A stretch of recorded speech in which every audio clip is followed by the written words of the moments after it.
Today on the Cameron Journal podcast, I am joined by Ben Hamilton. He is the author of, and I've got it here.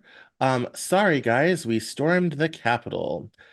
This book, when it came across my email, I was immediately intrigued, because it's an eyewitness account of the January 6th insurrection on the Capitol. This is always a good time for me to mention one of the earliest episodes I did of this version of the podcast was on January 9th, 2021, where I kind of lost it a little bit because of the gravity of what had happened and how I had never ever thought in my lifetime we would have an unpeaceful transfer of power. And today we're going to get the inside scoop on what happened, who did what to who for how many Oreos, as my Nana would say, and learn more about this, which I think is prescient given that we're heading into another presidential election. So, welcome, Ben, to the Cameron Journal podcast. Thank you for having me. Good. So, well, let's start from the beginning. Why don't you tell us a little bit about yourself and why you wrote this book? Sure. I'll mention now so I don't forget later. The title, Sorry Guys, We Stormed the Capitol, is a direct quote someone else said to me. And it just seemed so perfect to me. That's why that's the title of the book. I did not participate with what was happening there. I was there as an observer. Um, I was a high school history teacher for a little while, and I loved that job. And I always taught my students that the most valuable historical documents that you could trust the most were the primary source historical documents. That's what we called them in class. Those are the ones who people who actually saw what they wrote down in the history book. And so, round about the time of the pandemic, my contract had ended anyway, so I didn't get the pandemic money. And so I thought, why don't I take another stab at my lifelong dream of being an author, adventure author a la Jack Kerouac, Hunter Thompson type guy, but this time try to create primary source documents, make that my goal. And that became what eventually I called the Chasing History Project, which is what I'm doing to this day. Sort of that's my over encompassing brand. I try to guess where something noteworthy might be happening. And then I go and I interview people. And I either talk to people who saw something worth writing about in a history book, or I try to see it myself. That's my excuse to go on adventures and probably get myself killed eventually. The first one was that thing in Seattle, you might remember, that the protesters had taken over a portion of the city, or the police abandoned the police precinct building during part of one of the BLM protests about a month there. And I wrote a book about that. I ended up getting my face kicked in and a knife pulled on me, and I escaped from a gunfight. But that created the first book in the Chasing History Project. But I never did publish that one because I just became obsessed with the news coverage of the MAGA rallies. See, what I figured out is if you want to guess where something crazy, interesting might happen, see if the news doesn't agree about what's happened. You know, if I can turn on one channel and people saying, oh, it was a mostly peaceful protest, and another channel and people are saying, oh, hell is breaking loose. It's the end of the world. You know, that's where I want to be. I want to see for myself. So I started following MAGA rallies in a van. I just drove around the country living in a van. I was like a groupie at a concert, you know, like those guys who follow the Grateful Dead, you know, and just went to every concert on the tour. But I hit every MAGA rally. And so I was just interviewed people at every rally. I had a routine by that point. But one of those rallies was January 6th. So I was on the ground and I had already been interviewing people before anything started happening. And then everything else happened. And I'm like, well, obviously, this is the book. This is what people want to hear about. So I published that book first, based on all of the notes and interviews I conducted that day. Every interview I use in the book is posted on my website, chasinghistoryproject.com. And I got to the point, I'd like to go over it kind of with a fine tooth comb, because I believe that both the liberal and conservative medias have spun misleading narratives about this day to fit their own political agendas. I think they're both wrong about different things. And I kind of feel my role is to try and set the record straight. but just Well, in before broad before we strokes. get into Yeah. the news narratives, I complain about news narratives all the time around here. Hmm. In fact, there's a essay in my first book. It will also be featured in my next book coming out this fall, called New Notable Events, Weather, and Sports, and my problem with the news media and news narratives. Modern news lacks context. It lacks historical veracity of any description. It plays into people's emotions. It does not give people facts oftentimes.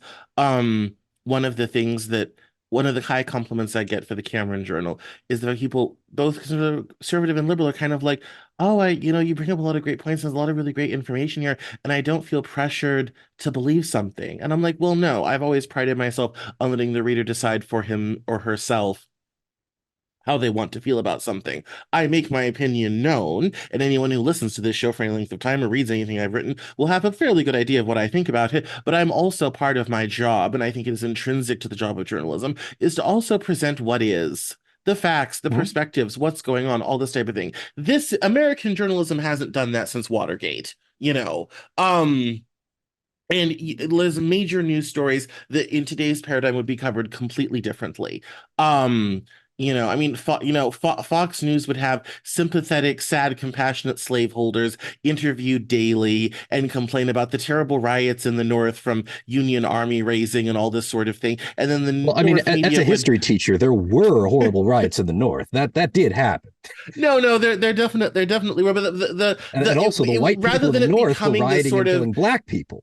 Like right, but the it problem doesn't is fit the it narrative at would end all. up being an entirely right left Yeah. polarizing moment Right. And rather that's what I'm than saying. this difficulty within our society. Although if you go read some of the things the New York Times wrote about the Civil War, you will laugh and just die because some of their headlines were very caustic and entertaining. Have you Um, ever heard the headlines from when Napoleon broke out of prison in France? yes. Like, yeah, there's like a series of headlines. I can't remember exactly where it was. It was like the vile emperor has broken out of his prison, but don't worry, he'll be caught soon. The emperor's armies are outside the city, but he will never enter. The glorious, wonderful emperor has returned. Aren't we all happy? Like that's the Yeah. succession of newspaper headlines. Yeah, yes, and that is, and that is certainly, indicative of how news narratives flow and change in ways that may not necessarily serve the public interest. Right. And sometimes these idiots say it out loud, like Les Moonves said in 2016, Trump is bad for the country but great for CBS because the ratings from Trump were so good. And CBS was making a lot of money off the news coverage. And so you have this difficulty with the news and the news media. So I would like to begin before we lampoon the news media, which is always fun to do. Let's begin with um that day. When did it start? How did you arrive there? How did things get underway and out of control? Right. Um, well, like I said, at this point, I had developed a routine. Like I was just driving all up and down the East Coast going to events. So, like I had been in Washington, D.C. on election night. I went up and down. I saw actually that special election in Georgia, which gave the control of the Senate to the Democrats as well. So it was just terrifying to these Republican I was supporters. absolutely gobsmacked when both Warnock and the other Jewish fellow, I forget his name right now, won that such election. I was convinced that one of them would lose. I was very surprised that they both won. How impressive. It was quite spectacular. Yeah. Well, I to just to set the stage though, what I think it's important to understand is I bumped into other people who were doing a similar sort of thing to what I was doing, except Hmm. they supported Trump. They were going, all around the country from whatever seemed to be the best place to show up and protest where they thought they'd make the most difference because to them it was life and death. Now, you know, without endorsing their beliefs, they really believed the election had been stolen. They thought they had They gotten still enough do. votes to, yeah, right, but so this was life and death to them. A lot of these people, I read a chapter about this. Like to them, it was the first time they'd ever gotten involved in politics. They hadn't paid any attention before, and they were kind of approaching it almost like the plot of a movie. This is the darkest hour. It can't end like this. Something's got to happen. You know, And then that's part of what the pressure broke on January 6th, because January 6th was the day that there was no taking it back, because officially that's when Congress certifies the election results. And it's been ceremonial for I don't even know how, but that's when it became official. So all of that About a desperation that they hundred felt. years, when you're stuck with the two-party binary, the certification becomes much less exciting. The 1912 was the last time we really had a viable third party in this country. Teddy Roosevelt ran for the Progressive Party, and that was a bit controversial. And the certification for 1876 was how we got the end of Reconstruction. But so it's been a long time. I mean, it's been 110 years since it's really been anything of note. Well, yeah, and also nowadays, we know the result beforehand. We count it beforehand. It's not something that you have to really be there to do. Um, Or find out weeks later through the newspaper. I mean, before we had instant communication, it would be weeks beforehand, and states didn't all used to vote on the same day. They could vote throughout the whole year, and so sometimes it would be a trickle of a few electoral votes here, a few electoral votes there, and this certification was kind of the last gathering of it all together in a time before it was instantaneous. Right. So for me, it was just another day. But for these people, Hmm. it was the final showdown. And I believe they showed up expecting something, like someone Hmm. was going to tell them the plan. Just based on a lot of the interviews I did, again, they're all in the book. There were definitely, you may remember the character Q at the time. People used the term QAnon, which, you remember that at all? Oh, yes, yes, yes. I Yeah. was I ran a publication at the time. My tech editor was a big QAnon person. Yeah. Okay. And he really kind of introduced me to where that discussion was going on and all this type of thing. Which I thought was very, very interesting. And then people, I think it has kind of fallen out of favor now, but in the heady days of 2019, 2020, 2021, the QAnon stuff was everywhere. Oh, yeah. Yeah. Everywhere. Because it, It it had goes totally back. burst out of its little right-wing bubble. And it was, I mean, don't know that I remember writing about it, but I'm sure I probably wrote about it a couple times in one of the publications I write for or own somewhere along the way. It's archived somewhere. I mean, it was quite a thing. Yeah, and that was just one of many colorful characters are out there. But for our True. purposes, there was a lot of talk on the internet of like, how are we going to stop this? They stole the election. They believed they were the injured party. It's in history. It's really important to understand why people did things, even if you don't agree with them, even if they were wrong, but they thought they were the injured party. I They quite thought agree. this election had been stolen from them, Mhm. and there was different ideas being thrown around on the internet on what to do. And I talked to at least one person, I can't remember if I put it in the book, who thought that Trump was going to stand up and reveal that he was Q, like that was going to be the big thing. I had heard um that as well. yeah, or that Trump would have a plan. He'd show up and he'd say, "Okay, we're going to go, march to the Capitol and we're going to protest." They thought someone was going to give them the plan to like do something, not like symbolically, like actually, you know, draw the line in the sands. I talked to people who like they thought that if this they didn't stop this, like if they came back on the day that Biden was supposed to be sworn in, if they like took up the physical space that Biden was supposed to stand when he was sworn in, then he wouldn't get sworn in, and that would fix it. Like I talked to some people like that was the extent that they. So when I interviewed people before this, that day, but before I knew anything was happening, we said, I think we should just push our way into the Capitol building. I thought that was just another one of those crazy things that I often hear at the MAGA rallies, but that was an idea that had been floating out there somewhere. They'd read because multiple people told me that. I think we should push our way into the building. There was at least two people who said they thought if they could push their way into the building and get to like the Senate floor, then they would have the power to disband government. Like something about standing inside that room would legally give them that power. Like two different people told me that day. So I know it was out there. It's not just something they were making up. And I've heard it at other places since. Was that a QAnon thing? I don't know. I'm not saying exactly where they heard it, but it seemed to be somewhere on the I internet. think that Someone, started on right-wing Twitter. Yeah. that was where most of the January 6th conversation was happening. And I think that started at kind of metastasized to there. People don't understand one of the things about the conservative movement and the Trump movement that's very different from how Democrats operate is a lot of the conversation happens in private locations that are not necessarily exposed to the public view. So, like for example, a lot of these things happen on email lists, old-fashioned listservs that my parents still subscribe to.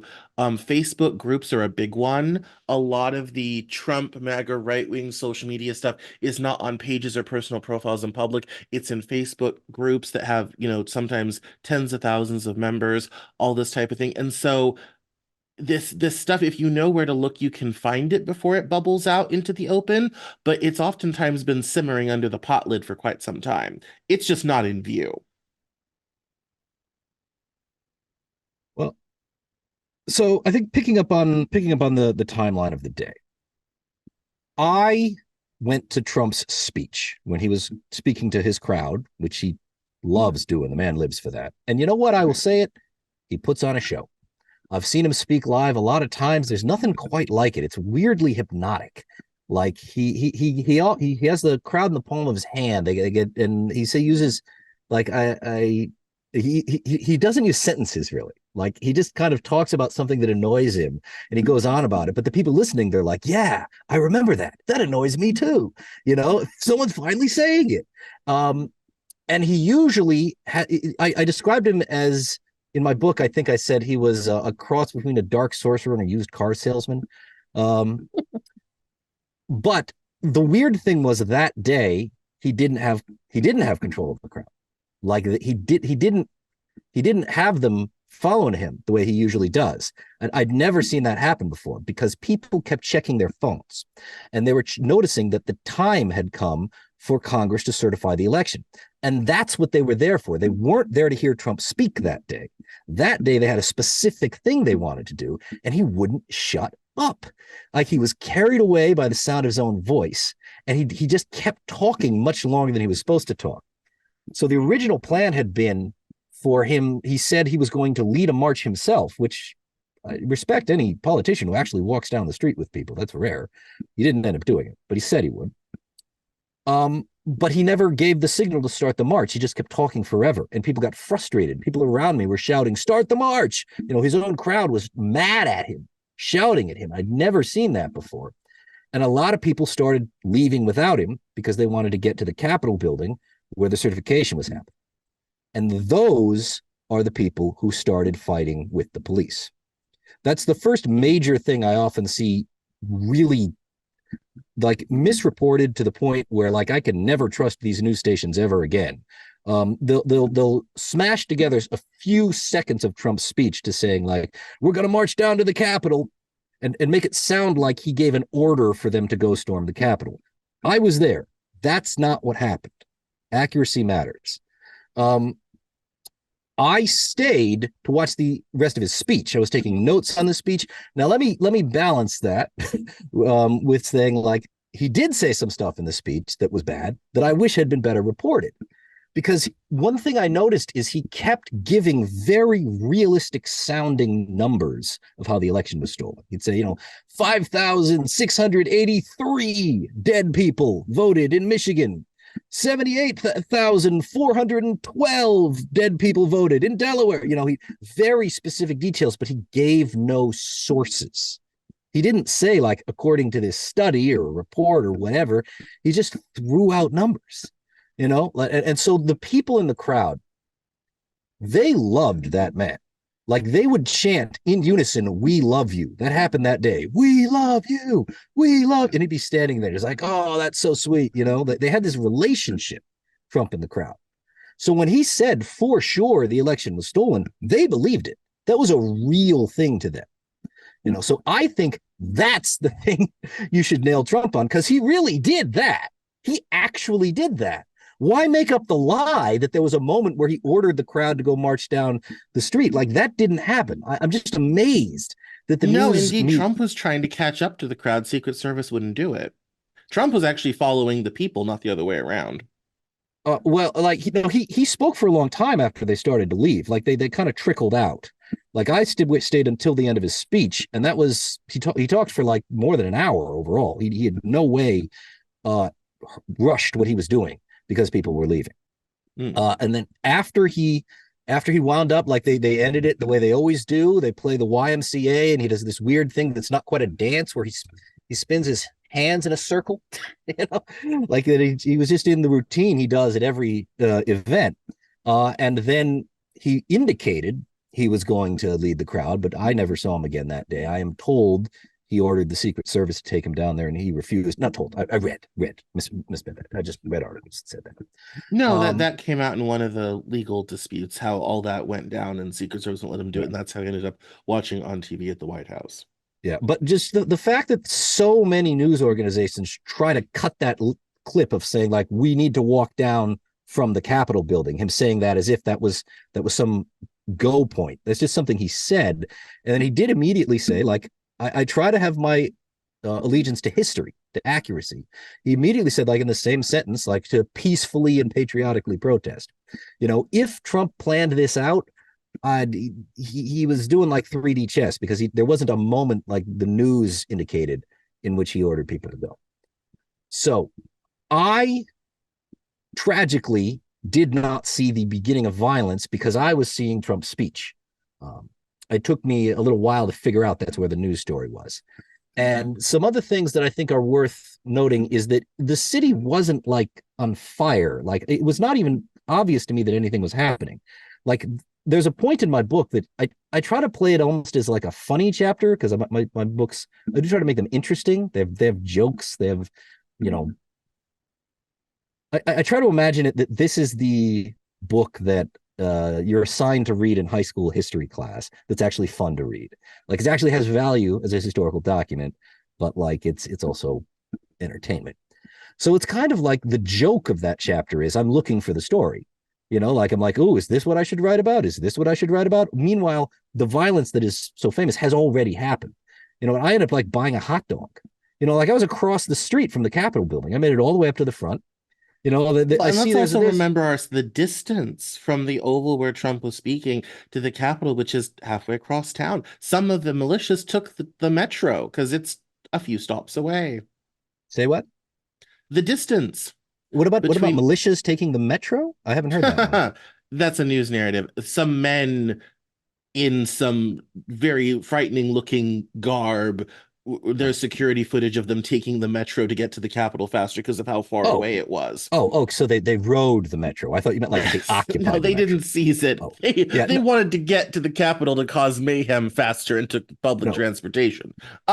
there were some creepy guys like that. I saw those, especially the night before. I may even publish it someday. It could be like an entire book of just talking to. I talked to a lot of oath keepers, and they show up with like they look like the military. It takes you a while to realize they're not just like soldiers. They No, they're don't have. pressed and dressed. Yeah, yeah, yeah. They shop at Yeah, Cabela's.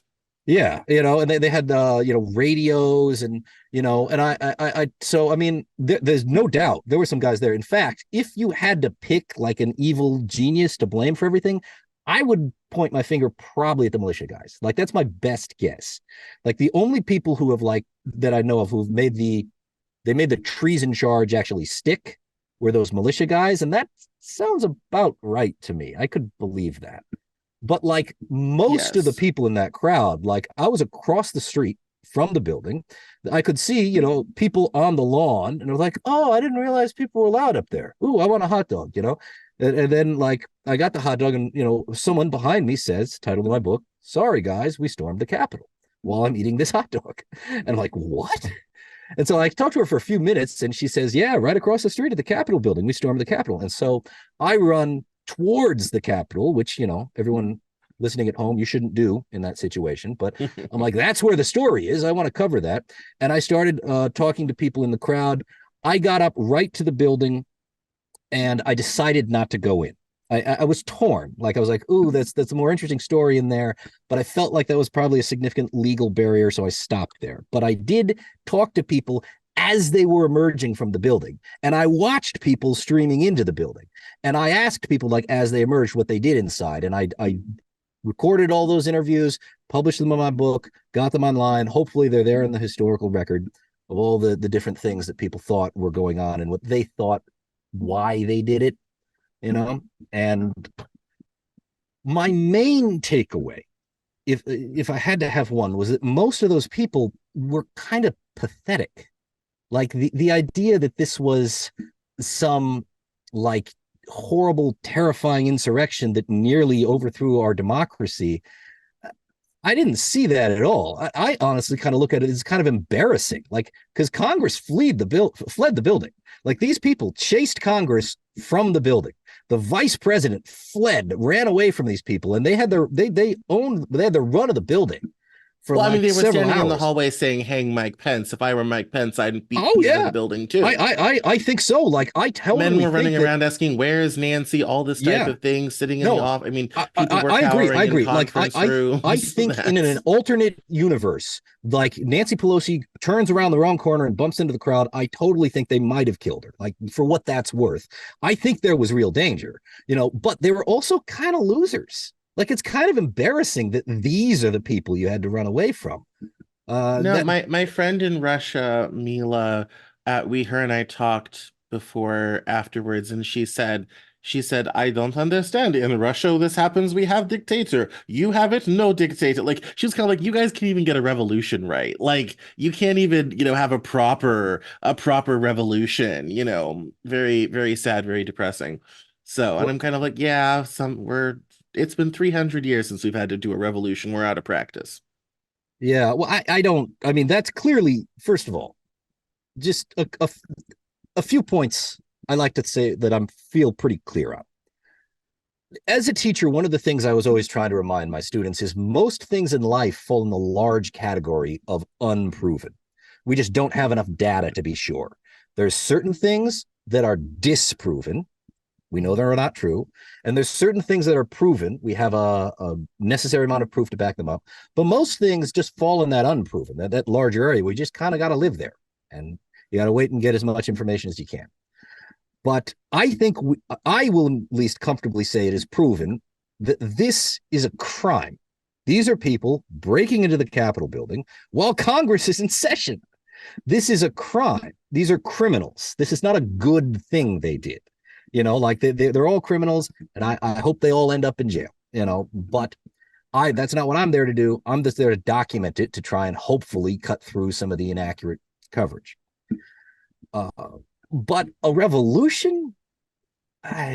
No, this is a bunch of these are idiots. There were maybe a few creepy like militia guys in there. That's certainly possible. And there were Well, and there was pockets those of violence. images of There, them, hands on shoulders, wrong shoulders, weapons out, stacked very military style. I think that spooked people a lot. That was literally like 10 guys and that was all that there was. But I think that really kind of it seemed more organized and revolutionary than it really was. Does that make sense? I do understand what you're saying, and that goes kind of back to what I was kind of like, laying the groundwork, foreshadowing earlier. There Mhm. seemed to be a lot of people there who were preparing for whatever happens. Like maybe the genius with the plan will emerge and tell us what to do.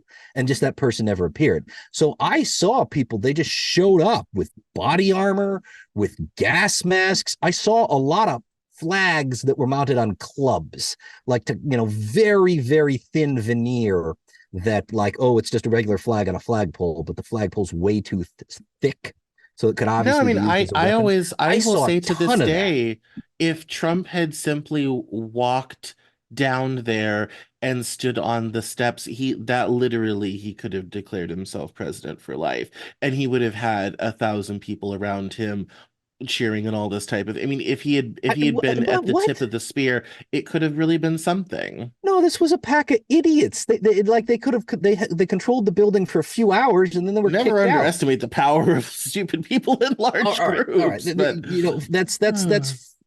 That's true. But like, no way, man. No way does Trump walking in with that pack of losers turn him into a dictator. No way. Now, I think Trump is perfectly capable of any sorts of other crimes. This is what's so annoying to me is people like they ignore the stuff he really did and make up this stuff. But I don't believe for one second this was a revolution that almost happened.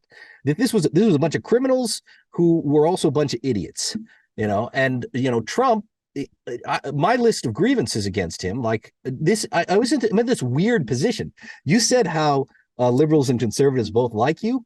Liberals and conservatives both hate me. Everybody hates me because I just try to follow this line of information that ends up conflicting with something that almost everyone wants to believe. I chip on everyone's toes at some point.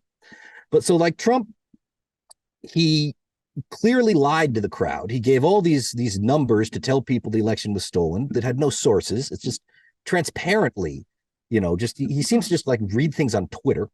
And also the really weird thing I will say is that there was no one leading the march. Like there wasn't anyone whose job it was It to was control the crowd. diffuse, and that Yeah, contributed to the chaos because it was so it was diffuse. horribly planned. Like There I've was been a just no political small groups activist of all my people life. doing different things, Yeah, completely disconnected. Yes, and like I've been a political activist all my life. I was in a very similar situation on those same streets in Washington D.C. protesting the war in Iraq. But at every one of those, there was somebody with a bullhorn and a clipboard telling people when to start, telling people when to stop, looking where their permit tells them that they can go. And Trump did get a permit, but he didn't have any staff. This is an interesting detail that I don't know who else would notice just because I have such an experience with political activism all my life. There were no porta potties. Like when I was at the Iraq War, those were just lining the street. But it wasn't set up like a march. It was just a blob of uncontrolled people told to walk across the city after they got angry. And like that's right. I would assume that was some kind of criminal negligence. If it's not, it should be. Like Trump did that, but I don't think that this was a revolution that was attempted and didn't go right. That's not my read on the events of the day. I think Trump, like if I had to guess, I think Trump was trying to build up pressure by getting an angry looking crowd outside so that the two or three more senators he was hoping would flip their votes would do that. I think he would. No, I think. I think that was probably as far as Trump himself got with it. But Mhm. to be very honest with you, I have a hard time believing that things if the decisions of about a handful of people had been ever so slightly differently somewhere along the way, that it would not have turned into something more violent or the complete dissolution of the American system of democracy. Or some variation between those two things. Like it's hard. I mean, if you look at, how violent or semi-violent or soft coup takeovers of government go, it oftentimes that's how it starts. It's a riot, is a protest, it turns violent, a government building is taken over, some titular person starts making declarations, people armed with whatever they can get their hands on start wanting to enforce it, and then all of a sudden you've got major civil unrest on your hands, and Trump would absolutely take advantage of that opportunity in somewhere have you. I think the only I, reason we didn't end up with something happening is because now here's where I agree with you again. The people doing it were clearly incompetent. The QAnon shaman is worthless as tits on a board, as my I mother would talked to say. that guy for like But 10 then, and then seconds. also, Trump fortunately got trapped in the White House by the Secret Service. And I think if he had been out there with them, it would have been very different. I mean, what happens when Trump, without authorization of Congress, walks onto the Senate floor and demands to be certified president? I mean, what happened? What happens then? I mean, there were so many other things that could have happened. In my humble opinion, we got lucky. The old saying goes, God protects, small children, the United States of America, and ships named Enterprise. Like that's, I mean, I think we got incredibly lucky. Okay, lot to unpack there. First, big picture, kind of the central premise of the Chasing History project is I believe my civilization is in the process of collapsing. And I spent the first half of my life trying to save it and kind of decided that I was probably going to say fail. So I create a record to pass on to future generations of our decline so they might learn from it. That's kind of what I do. So the things you were saying, they sound plausible. They sound like the type of thing that could happen over the next 20 or 30 years. That day, that's not what happened. That's not what those people were there to do. That's not what I saw. And Now, fortunate are we that they were unsuccessful. But I will still maintain we came uncomfortably close to losing the country that day. And I don't see that. Like I was there when the police cleared those people out. I got all of that yeah, down. I saw all that in the book. I climbed down the walls of the Capitol building to escape tear gas. It was easy. Like there was nothing. Like the Capitol was extremely underguarded. Like the mayor of Washington D.C. published a letter the night before in which he publicly refused to accept the reinforcements offered by the National Guard, right. and the police at the time were under orders not to open fire on the crowd. So it's not that surprising that this bunch of idiots, in hindsight, were able to push their way in. But like the next day, No, the I was in complete this. The lack of next, taking this at all seriously and the security issues yeah, are well known, and there's two people to blame for that, Chuck Schumer and Nancy Pelosi for sure. It is a difficult, yes, I mean, they could have done much more to prepare, and I don't think right, they took it seriously right, at and so like multiple levels and multiple agencies didn't take it seriously. within like 12 hours, the next time I went back there was a metal fence that had been constructed around the Capitol building. I think that's all they would have needed. Just put up that metal fence the night before. I don't think anyone would have even gotten in. That's what I'm saying. Yeah. No, and I think that I mean there have been hearings about the Capitol Police and the Mm. multiple layers of cascading security failures on that day that allowed that to happen. But I mean it's still, and I don't know how you feel about this, but as someone who was there on the ground, but some of those images are incredibly haunting. I mean, watching the Confederate flag be marched up and down the Oh state yeah, capitol, that's Robert E. Lee amazing. wishes. Yeah, that Confederacy never got that far. yeah. No, the Confederacy images couldn't are get over the haunting. Potomac. Like, it's Yeah, yeah. The images are haunting without a doubt. Those are some I borrowed some, like I got those in my books. I have a ton of pictures I took in my book, but I have a few from the inside because I didn't go in, and that's one of them because No, I mean, they're even I mean, symbolic and powerful. I was on the West Coast, so I was kind of just getting up as all of this was starting to happen because 3 hours behind. I live in the East now, but I was in Seattle at the time, and I mean, my own house rep was cowering in the gallery, you Yeah, see know. that's an overreaction. I think. Like I think that Yeah, that was like it. There was I think the people who always are, just looking for the next thing to fit into their narrative of Trump is evil, Trump is destroying the country, they said, oh, wow, look at these great images. They're haunting and powerful. We have to use them. And they just kind of said, whatever. They said things that went beyond the facts of the day. And there's no excuse for that. So I think a lot of people, like, again, like I'm in this position where everybody hates me because they'll think I'm defending these people, and I'm not. Like they're criminals. Like there was a woman who got shot and killed, probably by the police, although it's not when she was breaking in, and yes. I'm fine with that. Much That's much that's has what's much supposed has to happen, been made of that. right?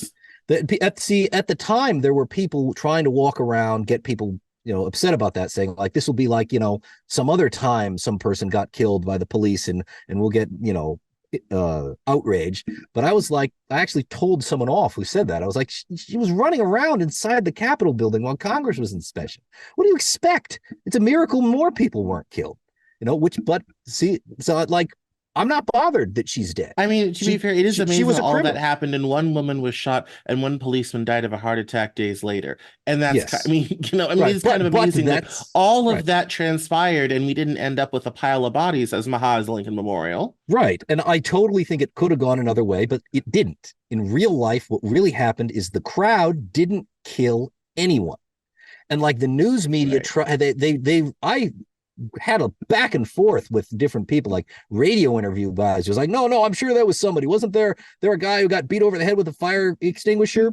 Yeah, the New York Times cover said that. It was wrong.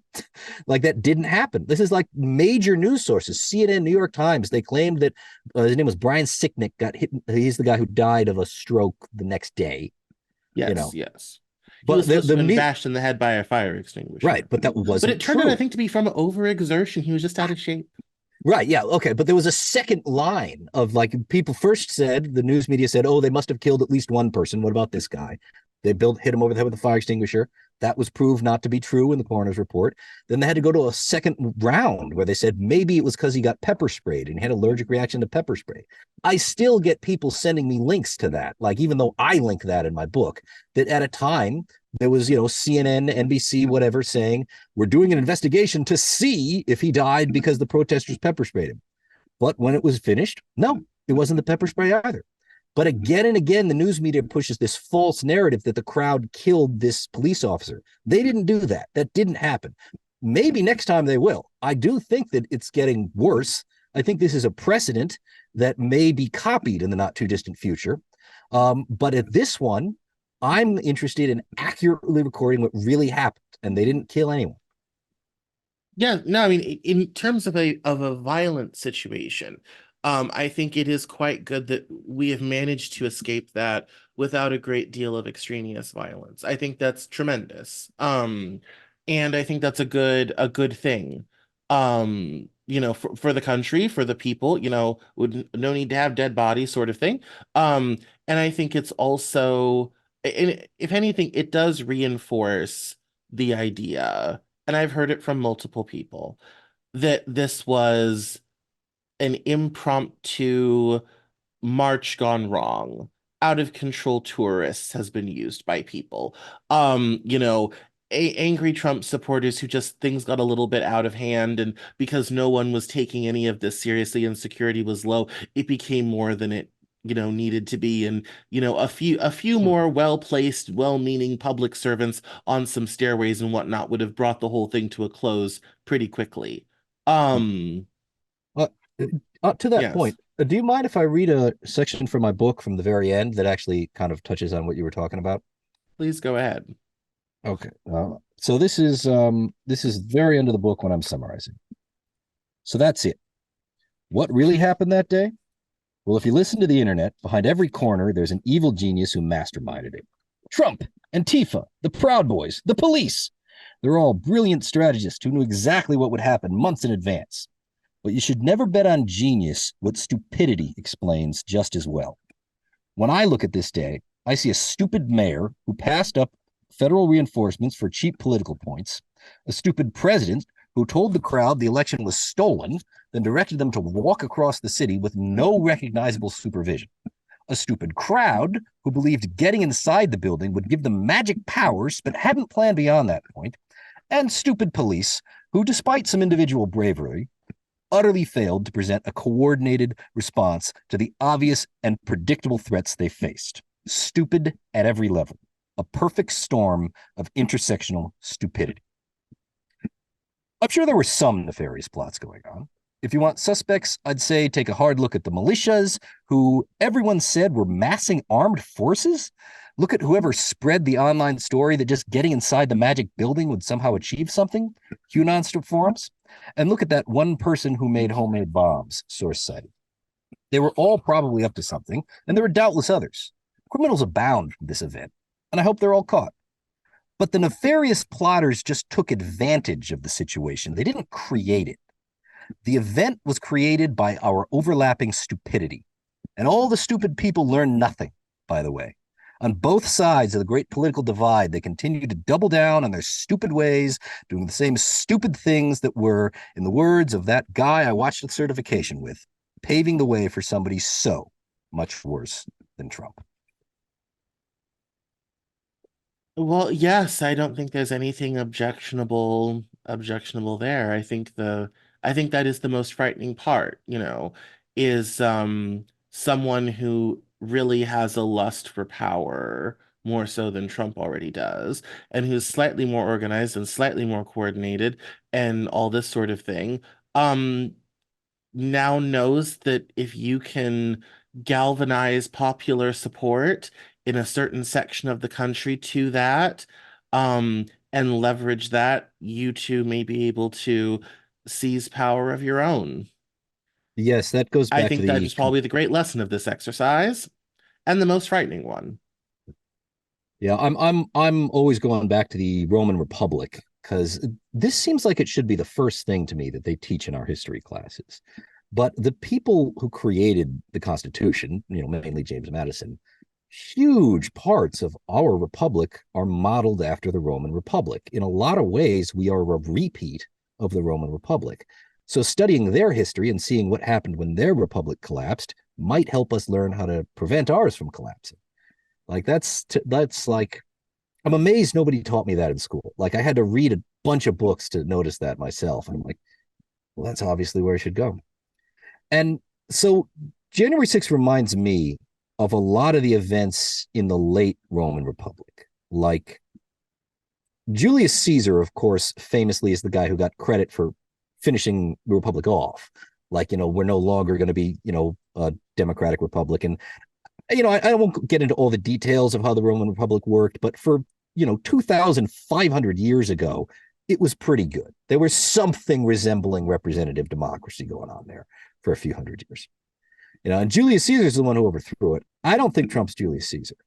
I think Trump is one of these guys that like history nerds like me look at in the 30 years before that, who made these really inept attempts to. I don't think Trump tried to overthrow the republic.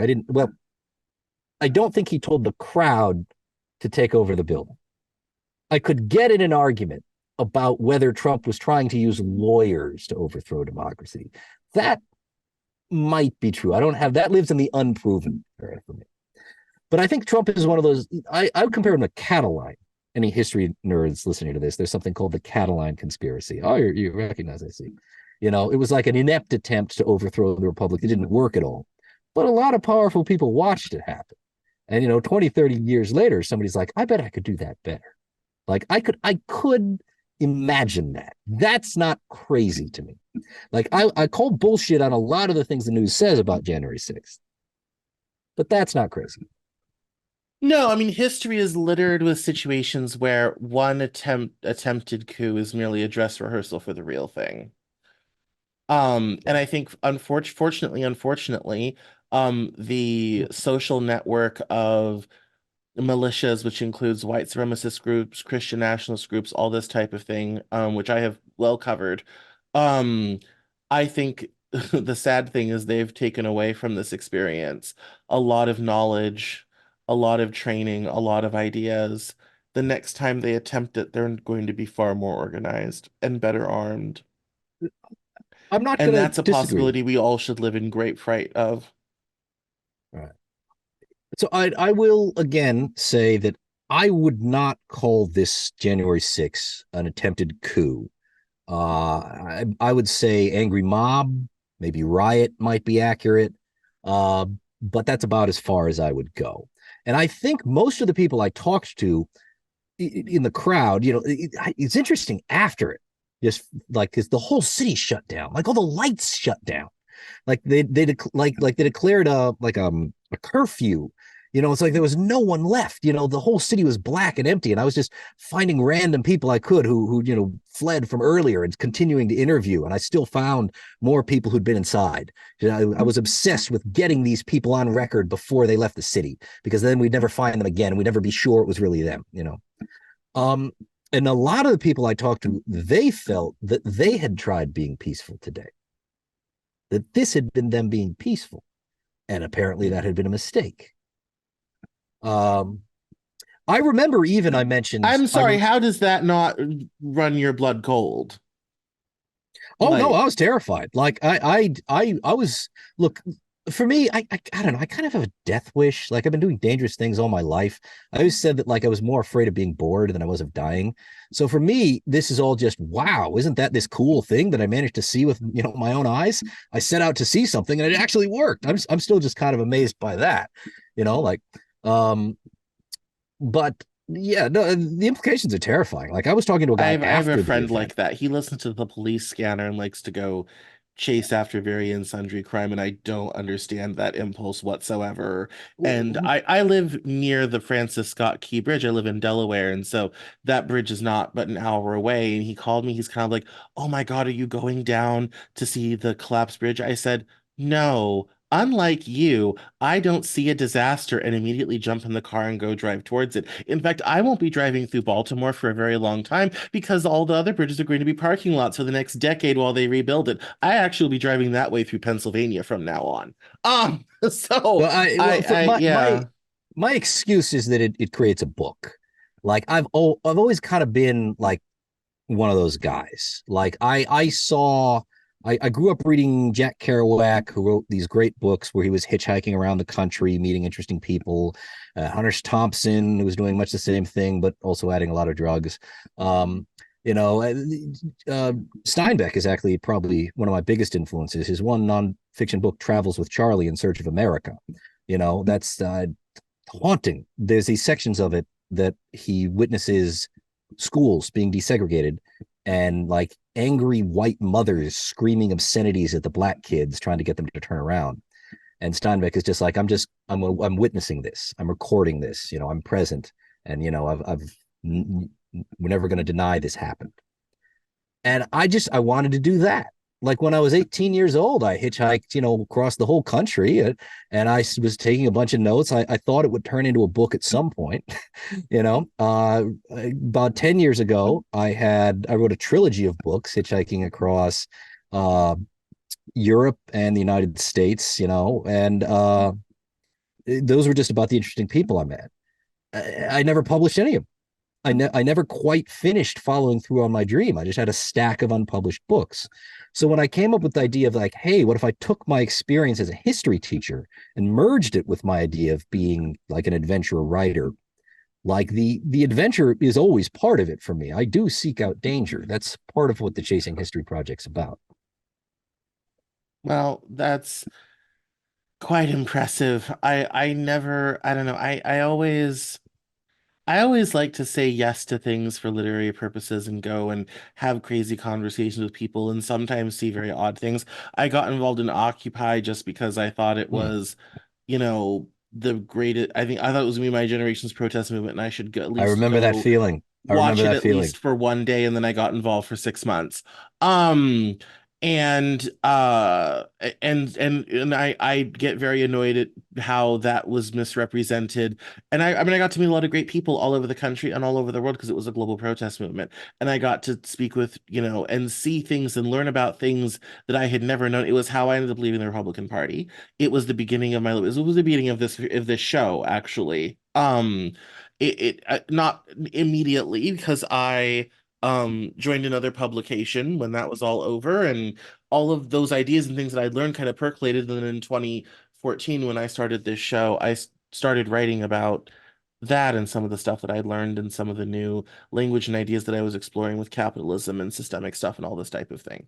Um, and I do get the impulse to bear witness to something. One of my next nonfiction books is called America's Lost Generation, and it's the story of millennials, and it includes real life entries from people on Reddit telling me about what the last decade has been like for them, 15 Mm. years now. Um, and I do fundamentally believe in that, so I do get that at some level. I'll admit, I do tend to be a little bit more cautious, especially as I get older, about what places I'm at, things, what's doing all this sort of thing, because I think it can get a little out of control. So Oh yeah, it can. Like kudos to I you for staying out there and doing this, because I would have been pressed to have been as involved on that day as you have been. Hmm. Well, thank you. Thank you. Yeah. Yes. So, all right, so we're almost to the hour. Um, why don't you take us through the end of the day? How did Yes. this all kind of fall apart, and All right. what happened afterwards? Sure. So I'll just kind of pick up right where I left off a little while ago. So at least a few of the people I interviewed are worth mentioning. That like because like there was one guy, one of the first ones, who said that they were playing football in there. Like he said, "Don't worry, we're not punching, we're not kicking, we're just pushing the police down the hallway." Like that. That seemed to make a difference in his mind. That was better. you They know. were also stealing podiums and carrying Yeah, around yeah. flags and Just doing all sorts of things. yeah, that guy. He said he ate the donuts out of the break room and he smoked in the non-smoking area. So like these are the kinds of things that were going on. Like once they Yeah, pushed their way into the someone building, photographed their ass on a copy machine. yeah, you Yes. get the sense This is the they didn't revolution is think it led was by going to middle work. schoolers. Yeah, so that's why I don't think it's a revolution or a coup. These are a bunch of people who are like throwing a tantrum. They never thought they'd actually get in. They hadn't really planned it out past that point. I don't think. I never talked to anyone who did. But like I talked to another guy who was like, "Oh, I No, I was mean, punching." people seem to be quite content walking in the building and sitting in the speaker's chair and walking around the Senate on the floor. Of course, everyone's gone by now, sort of thing, and everyone's hiding or fled or offsite or whatever have you. And people seem to really enjoy just sort of roaming around the building. Yes, definitely. And there was this sense of euphoria sometimes. Like I got like a contact high out of them. Like I started thinking like maybe this is a good protest strategy. Maybe when I was protesting against Iraq, we should have broken into the building. Maybe this will get attention finally, you know? Like, you know, and in hindsight, I don't think that, but just I want people to understand what it felt like to be there. And that's what it felt like. This moment, like, okay, great, we did something cool. Isn't this great? You know? I can only imagine what terrible thing Dick Cheney would have cooked up if anti-Iraq war protests had broken into the Capitol. Fair, Um, fair enough. yes. And but so I think No, the Dick important Cheney was takeaway. so sadistic, he would lease Auschwitz from the Poles to exterminate protesters. Like that, whatever awful thing he would have come up with. So I also met a guy who brought a bong in there and took a hit from his bong in the Library of Congress, or no, it wasn't the library, but like the library in the Capitol building, in the Congressional building. Yes, yeah, yeah. And he was wearing a pinstripe onesie. A lot of these people had funny costumes. It was a strange alternate reality. Well, look at the It was QAnon shaman guy. yes, He's but like world famous for he dressing is. strange during the protest, He is. And like that's Revolution as read by a right-wing vegan communist anarchist shaman dude. Like, right. Well, so there were a lot of people in costumes like that. He just happened to be the most charismatic and the one who actually did that great shot, you know, sitting in the chair. It was actually in the Senate chamber. yeah. And like I talked to one guy who like just said he didn't see anyone. He just went in and looked at the statues and went back out. I talked to another person who insisted that I think this was a woman. I think like that she had been set up, like the police told her to go in and then they tear gassed her, which my big takeaway is a lot of different things were happening at a lot of different places inside the building. I feel I can comfortably say that. There were absolutely pockets of violence, but it wasn't And like people some breaking the windows and yeah. right. Although it's possible that was mostly one guy. There was just one guy who kept breaking windows when I was there, and other people kept trying to make him stop. So I did that. That could be. But there were definitely broken windows. And Yes. so No, but it was there's definitely scattered. And there was the whole squeeze of the police against right. the people in the Yeah. tunnel sort of thing. There Right. was that whole I think thing. that's the And football guy. I think that's what he was talking about. Like just we're just going to yeah. shove. So there's clearly violence. There's clearly the things happening, but they weren't. It wasn't the whole place, and it wasn't the whole time. There were just pockets of it. Is sooner or later, I noticed the police start showing up, and they kind of just were assuming they were police. I didn't interview them, but they're like in these, you know, black armor. They look like Darth Vader with these giant interlocking shields. History nerd like me kept thinking of the Roman shields, like these giant shields, and they're Right. just kind of lined up on like one side of the building, like a big line of them, and the crowd was oddly uninterested in that. And like, it speaks to the point that like there was nobody, at least in the group I was in, who was in any way a leader, like who was any thinking strategically at all. It was just a random group of people. Because the police slowly lined up shield to shield, and then they just start pushing people back. There's this, they set off some flashbangs. I actually have a picture of one the moment it was going off. I actually like managed to get a picture of that. Like then they shoved the people off the balcony. You know, presumably they've cleared the building at this point. Behind the scenes, you know, what I found out later is going on is they just focused on evacuating Congress, which honestly, I'm just going to give a shout out to the police here. If you're under orders not to open fire and a crowd of, you know, thousands upon thousands of people. Oh, important point I didn't mention. From the point of view of the police, it looks like the entire crowd might push in. Like there's, I don't know, a million people. It was the largest group of people I ever saw at that Trump event. The media, I feel, has vastly underestimated the size of that crowd. That's just my opinion because it was very, very big. And it looked there. No, you Oh, look at the pictures in the video from the cops pressing people out of that tunnel entranceway, and it is a crush that extends out of the tunnel, widens out through part of the right, building, and then cascades down the stairs. And for people who've never been to Washington, D.C., we're talking that crowd's covering 20, 30, maybe 40 feet of real Right. estate in humanity, and that's what they were trying, the people trying to push Right. in with the cops trying to push out. And there Right. was that stress point. I mean, it was quite a large group of people, and Right. because they were kind of throughout the building, and people also forget this, the US Capitol is a very large facility. It's not quite the It is. Pentagon, but it is still quite a large building. It's 3 floors, very wide. And so to have people throughout doing rounds throughout and in different chambers, all this type of thing, it's, quite a large group of people to have all that happen all at once. And I think that's where the security overwhelm came from as well. There were just Right. simply too few resources trying to chase far too many people. Definitely. The police were overwhelmed. Now, the number of people who actually went into the building is smaller than that, but the police had no way of knowing that. Like it was possible the whole crowd was just going to come in, from their perspective. So, and they were Yes. under orders not to discharge their weapons. So they focused on evacuating Congress. Seems like the smart move to me. So that's why people were able to kind of run amok in the Capitol building and put their feet up on, members of Congress' desk because all the available police were focusing on evacuating Congress. But once Congress is out of the building, now the police can get back to the task of kicking people out of the building. And I saw that in excruciating detail.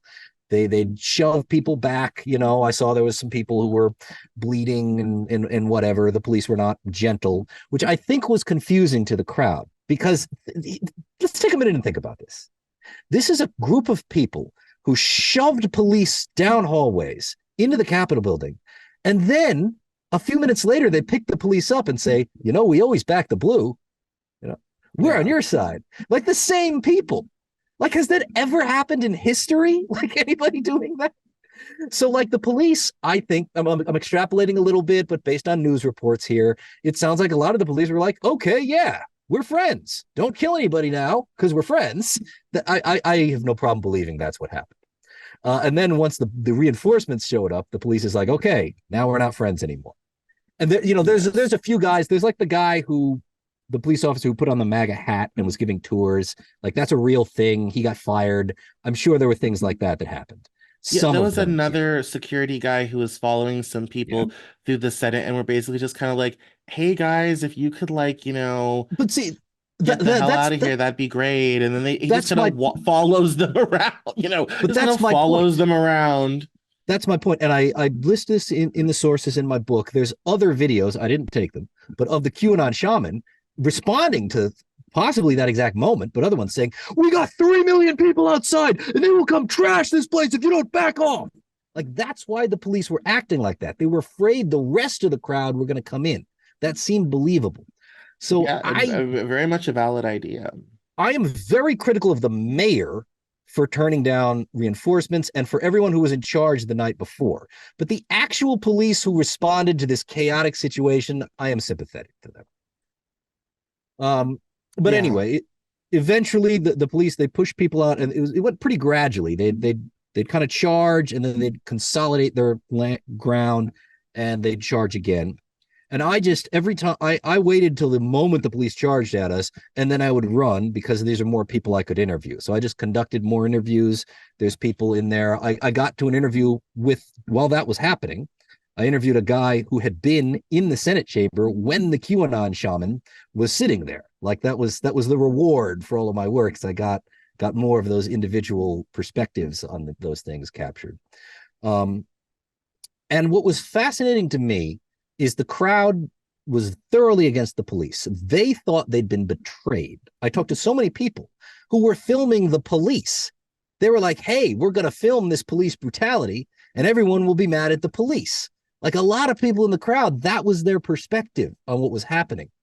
And they also Hmm. started doing some chants that I recognized from BLM rallies, like all cops are bastards, like that exact cadence. It doesn't prove anything. Someone could have just thought of that on their own, but it was like, this is interesting. Like I even there was even a few people who were No, saying that, like, I I'm hope. not too surprised. A lot of anti-cop protests have a lot of intersectionality, not only across race, but across class. You get a Mhm. lot of unhappiness with the cops in poor white communities as much as you might communities of color. So I'm not surprised that that wouldn't have come out. Yeah. And I even talked to a few people there who were saying, like, I hope that the left wing and the right wing take away from this and realize that they have the same enemy, the corrupt government, which I've been saying that all my life. I was kind of amazed to hear that again. That was back when I was more naive and idealistic, and I thought we could form some kind of giant coalition. Um, I still try, but I don't hang my happiness on that succeeding. Uh, yeah, I so detect that you've given up on us all a little bit.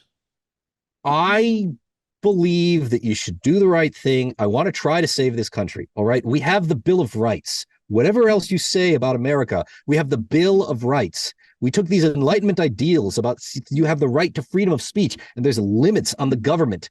And even when you're accused of a crime, you still have rights. And we wrote it down and we gave it the force of law. That is awesome. I have studied a lot of civilizations in history. Very few ever had that. So I don't want America to die. I want America to be saved, if only so we can save that. But I am making my backup plans because things are not going well. Um, but so the crowd continues to get pushed back. I met a guy who was carrying a noose. Like there's images of like someone who built like a gallows. I didn't see that, but I saw the noose, and I think it was the same guy. That was a creepy fucking guy. That was like he was just like a repeat, like a recording. He just said said the same thing again and again. It was, what was it? Traders get the rope. He said traders get the rope. And like I had a conversation with him and I like tried to ask him questions. Then I paused and just says it again. Traders get the rope. Like so, like there were characters like that there, no doubt. There were some. Um, they push everyone back. It becomes very clear that the crowd can't stand. I don't know why they stayed there, but eventually I saw the same kind of police bus that came in the Iraq War protests that I saw when they're planning to make mass arrests. And when I saw that pulling in, I was like, okay, it's time for me to leave. like, Yeah. um, so I pulled back. And then I went back to the bus station where I had parked my van because I'd just been living out of a van. I had a bed in the back, and there were more of them there. They were like refugees just in the bus station. So I kept interviewing them, and that's when I heard the really scary, bitter things. Like there was this guy who said that because he said that we got to find the socialists and hang them, and I'd been a big Bernie Sanders fan, so I said I'm a socialist, and he said, well then I'm going to hang you. And like a second ago, I'd given this guy food. He said he hadn't eaten in 3 days. I said, here's some of my food. And while he's eating my food, he's telling me how he's going to hang me. Like that was some scary stuff. Like I don't think he's in a position to pull it off, but I do think he meant it, you know?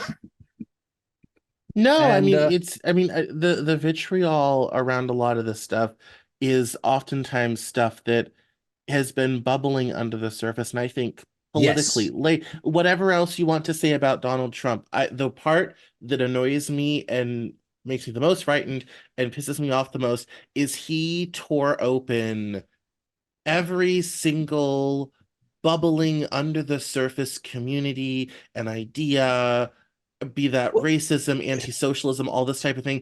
And he just kind of tore open the doors and put open the doors and let all of that out into the public, and in some cases platformed it and all this sort of thing. And he has done, I think, terrible damage to our social cohesion, terrible damage to our society. And to me, that's the worst part, is a lot of the stuff that we had sort of managed to kind of stuff under the couch has popped back forth into full on view. And that's not but stuffing necessarily a it good under was thing. what made it so much worse. Like there's so many problems that were on some level, there was some legitimate grievance. This is what I always try to point out. Like these are Of the people course. whose like their kids are going to schools where they're learning nothing useful, and they have to go past homeless tents with drug addicts they know every day. They're these people who are not sure if they're going to be able to afford the kids medicine. That they're everything's falling apart. All the good jobs disappeared. Like they can all remember, if they're old enough, a time when there were more good jobs in America, and America is getting noticeably worse, and there aren't any good jobs anymore, and not for them, and they're told to just suck it up because they're part of some identity group that is historically better off, so they're not allowed to complain when their life gets worse. But that's what the government's for. Like you're supposed to have representatives to tell you when America's getting worse. And no one was listening. No one cared about these people. No one except Trump. Like if somebody else had just cared, I think all of this would have been headed off. But like shoving it under the couch cushions only makes it worse. No, I mean to be fair, I mean I was on the phone with someone earlier today and I said, one of the great problems over the last 20 years or so is almost all the economic growth in this country has been concentrated in about 7 or 8 places, which means most of the rest of the country has been left behind. And it is no wonder we're having a housing crisis when you want 325 million people to have jobs and exist in society and you're creating jobs in about 7 cities. Everyone's going to quickly figure out that if you want to make it at all, you need to move to one of those 7 places. So the just move to a smaller town, just move somewhere else, economically speaking, is terrible advice. And the people who do that or never left have been economically left behind. And that's been true for almost 25 years. Right. Besides, Um, people have families. Like they don't want to move away from grandma and grandpa. Like that's Of an course, important yes, part and of their brothers and life, sisters and you cousins and know? life, and in many cases, houses, property, some cases, businesses, all this type of thing. I think people forget that a lot of the January 6th protesters and a lot of the people who traveled around a lot, those people are not poor. These people have enough money to travel pretty much when they want with a certain amount of disposable income to do so. I It's like when disagree in with that. Florida there was that boat protest. Well, the protesters can't be that poor and disenfranchised. They own boats. And so I I think there's a lot of America that has felt left behind in all of these conversations, and the Democratic Party hasn't lifted a damn finger to help these people or listen to them for that matter. And Trump came along, and this is the plot of The Music Man. The Trump comes along and listens to them and at least repeats back their grievances for the first time in right, 25 years. right. How And hard much is it like to the do Music that? Man, any grifter comes along doing that is immediately going to be the most popular person in town. Yeah, Trump just saw opportunity and took advantage of it. That's all. I would tend to agree with that. I often classify Trump as a con man. Like I think I don't know if I can prove it, but that sounds about right to me. But a lot of the things he's saying, if you just listen to like the first half of his sentence, he'll name a problem that's a real problem that someone needs Yes. to fix, but Yes. that he won't fix it. But at least he said it. Like from a lot of the people out there, that's the best they've ever heard in their life. That's how bad our politicians have gotten. Like No, no, that's the bar. there are many people that have not felt seen and heard in this country for quite some time. And especially if you live outside of a major city, in a second tier city or a small town or whatever have you. And I was telling my friend, as a friend and client, this, I said, here's the sad reality. Those people have been left behind. We have Right. not lifted a finger politically or policy-wise to do anything for them in decades. And things just keep getting worse. I have a buddy in my gaming group. He lives in Pittsfield, Massachusetts, next to what was once the largest GE plant in the world. And it has sat empty for almost 20 years. His dad unbolted the machines that got shipped over to China when they sent production overseas. And right now, its biggest tenant is a quarter of it is owned by General Dynamics and they test robots there. I mean, that's about it. And but for his town and for Western Massachusetts, the loss of that employment center was economically devastating. Right, right. And Trump And to be fair, I talks mean, about these his kinds of things. no, and the sad thing is his father who got to do that and work Mhm. at that and have a skilled trade and buy a house and have a family and all this type of thing. His son has just got a job at Yes. Kohl's. Yeah, and that's the great And point it so because and then on top of that you have people saying, "Oh, we have white privilege, we have structural racism," which is true, it but is. it's very difficult to hear that when it seems like your economic fortunes got sent to China 25 years ago and have not been seen since. Right. Like if Hence you we have the tension. if that guy was being told, "Hey, this is a real problem with the jobs being sent away. We have a plan to fix it. Here's what it is. Also, we want to talk about white privilege." That conversation would go a lot better. Just saying Yes. shut up about all your things because of white privilege. That's not going to No, go well. I will criticize the Democratic Party when I say it is Democratic presidents that have signed every single trade deal that caused this to happen, and the Democratic Party has never taken accountability for hollowing out the middle class of this country. And Right. that and the blame for that lies at Bill Clinton for signing NAFTA, and that gives lies at Bill Clinton for giving China most favored nation trading Yeah. status. That gets leveled at Bush for never doing anything about it. That gets leveled at Obama for never doing anything about it, and it gets Right. somewhat leveled at Joe Biden for only kind of sort of doing something about it. The only thing Trump ever got right is he renegotiated NAFTA, which needed to been done for 20 years anyway.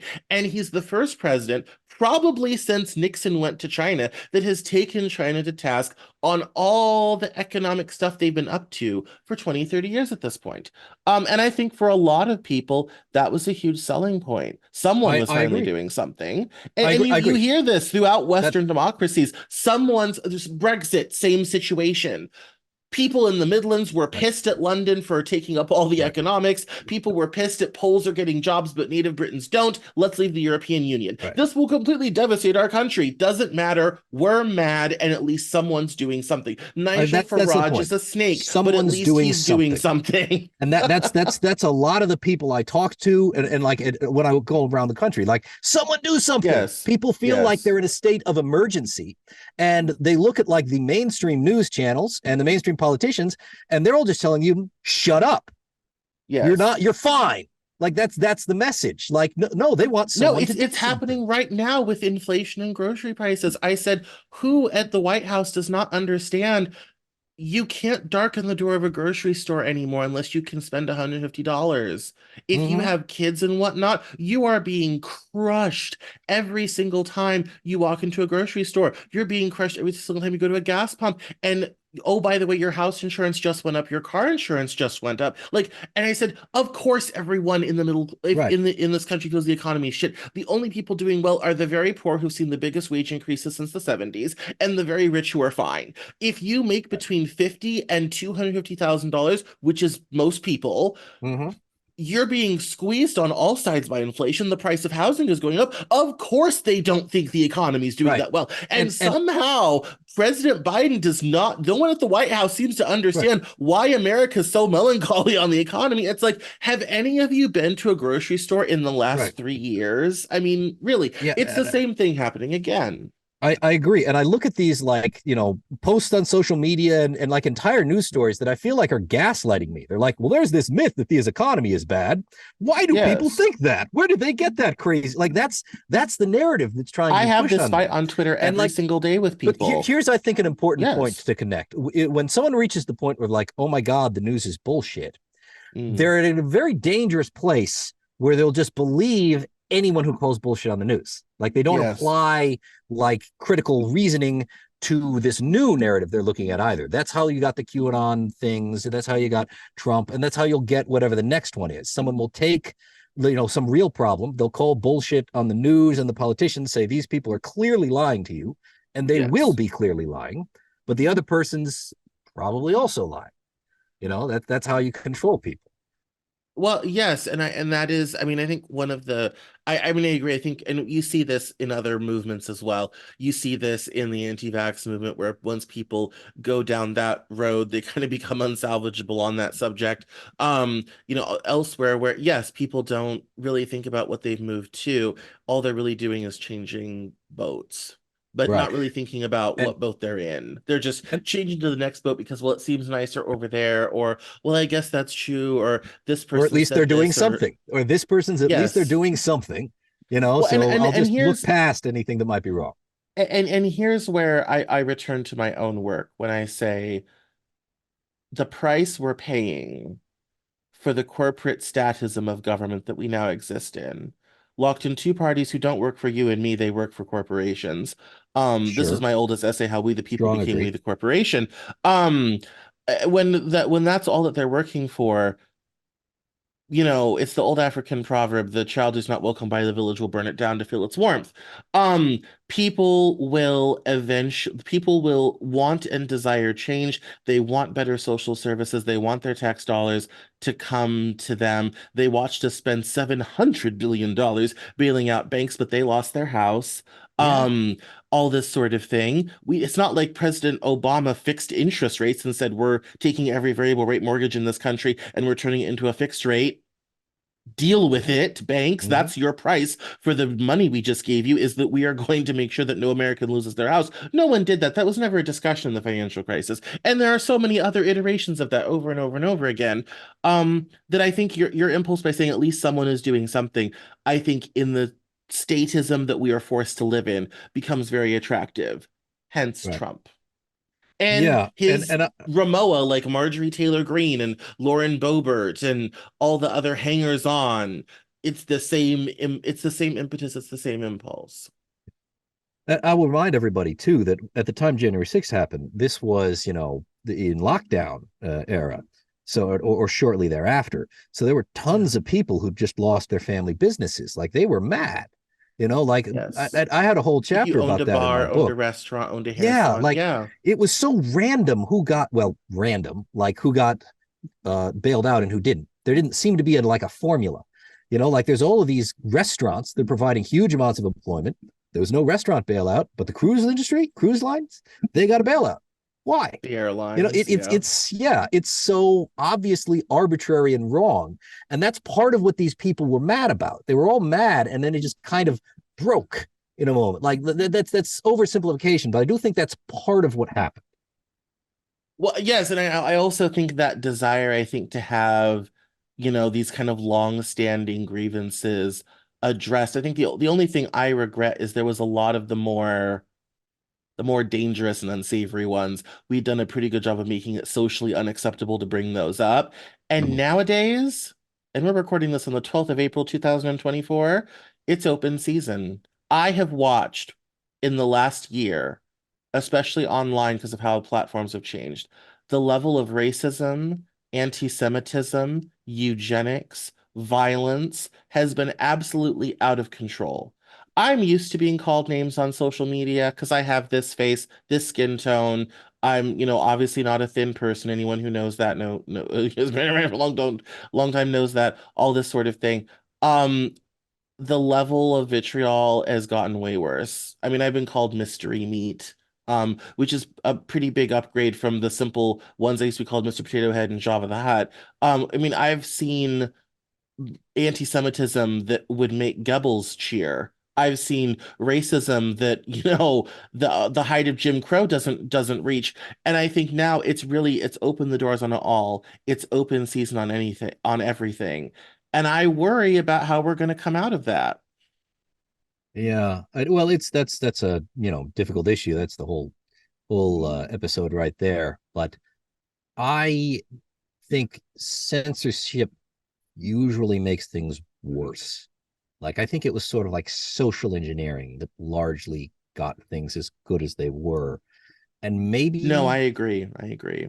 like when it became something that was actually enforced by like automatic things on social media platforms, like nope, racism, we're going to delete that, delete that, delete that, delete that. I think Yeah. maybe that's where you got that pressure building up in a way that it hadn't before. I don't know. I haven't given it a great deal of thought, but I think that might have been part of what the difference was in the working strategy versus the not working strategy. No, I mean, I think we had done a good job of making it socially unacceptable to have certain opinions and all this type of thing, but they were still always there. They never went away, and I acknowledge that Well, with and totally some understand people. that. Yes, and I mean, there, and this, and these, things persisted and all this type of thing. And I think maybe the repression of it on social media was part of it. How dare they not let me have my racist opinion? All this sort of thing in what's supposed to be a free and open platform where Right. you can talk and all this sort of thing. And Like I think, when you make something forbidden, you make it yeah, desirable. It's like in school. Like when I was a kid in yes, school, smoking weed was cool because it was illegal. But like right, now, is legal in most places, and kids don't care. like like sometimes trying right. to stamp something down and say no, don't do that makes it cool. It makes it forbidden. Well, and I think there are a lot of, especially given how the economy has changed over the last 20 years, and I see this in the men's rights movement. Um, it has made people desire for a return to a better past Hmm. where, they had more social power, more economic power. They were less subject to the whims of things far out of their control. Um, and I talk about that a lot when I talk about the economy and the recession and all this sort of thing. Um, and I think that has a great deal of appeal to people who simply feel disempowered in a system that views them as a number. Certainly no Oh, one with any agency, you I, know. I would agree Um, with that. I would also add that I think my little conspiracy theory, if you want to call it that, is that identity politics are used to control and divide people because politicians learned that's easier. Like back when they had to have like the support of the labor unions, they had to actually give them like laws, pass regulations, do things. But if they say, Yes. hey, just vote for me because we're fighting racism, and that's it, that from the politician's point of view, that's a much better deal. So if you can keep that racism going and that anger there, you get more votes. Well, it certainly means you don't have to do anything that your corporate donors don't like.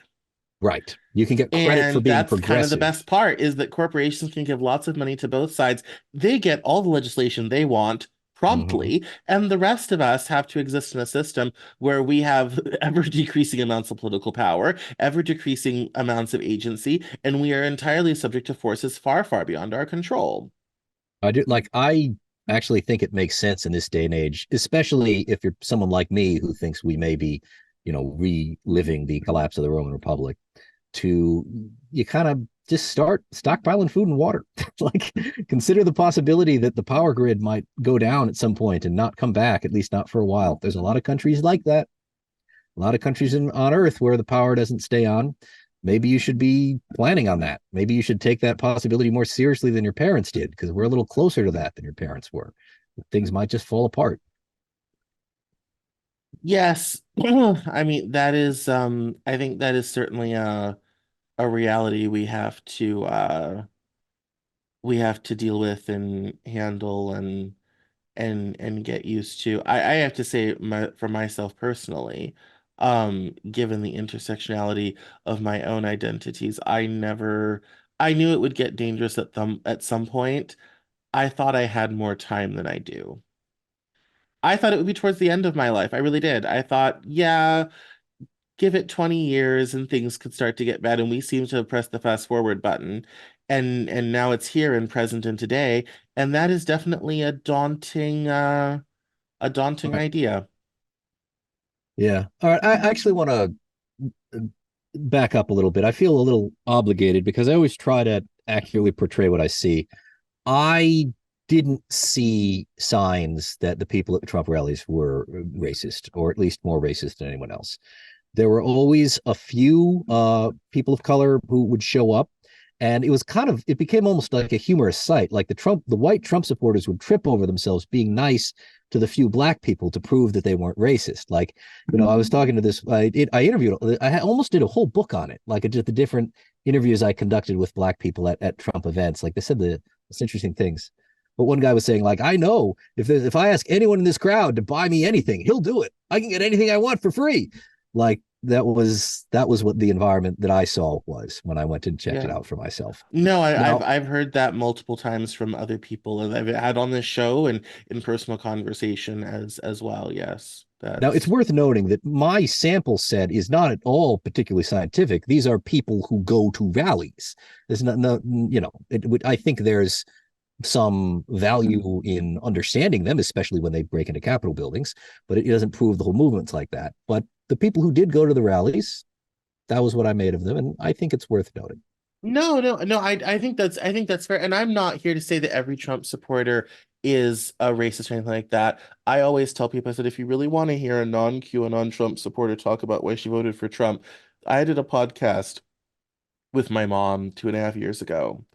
And she is a Trump supporter. She does not like QAnon and all that sort of thing. But I said, go listen to the last 15 minutes because my mom talks about how she voted for Trump twice.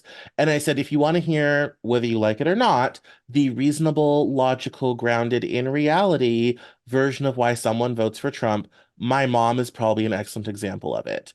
Um, and she does not go to rallies. She is not a fan of QAnon. She does not involve any of that. She's not even necessarily happy with what Trump says all the time, but she puts up a very reasonable, logical, I would say conservative, traditional Republican case for voting for Trump. And it's good to have know that and have that handy. Um and there's yeah, it's a very difficult thing. Um and I think the problem is that not all Trump supporters are racist. What I do think is that in the milieu of Trump and some of the things he's said and done, the doors have been thrown open on fears of socialism, fears of communism, racism, anti-Semitism, white nationalism, Christian nationalism, this whole idea of returning to tradition, um, IQ and eugenics, all the stuff that previously it was unacceptable to talk about those things openly. And now in the last couple years, it has not just become open season, it started to become, in some circles, fashionable to do so. And I think What circles would those be? that is frightening long term. What circles is that fashionable? Um, there's definitely some intellectual circles in and around Twitter, especially post Elon, where that is quite fashionable. There's some pretty interesting Facebook groups out there. The From time to eugenics. time, I will see stuff pop up and I started to keep track of it.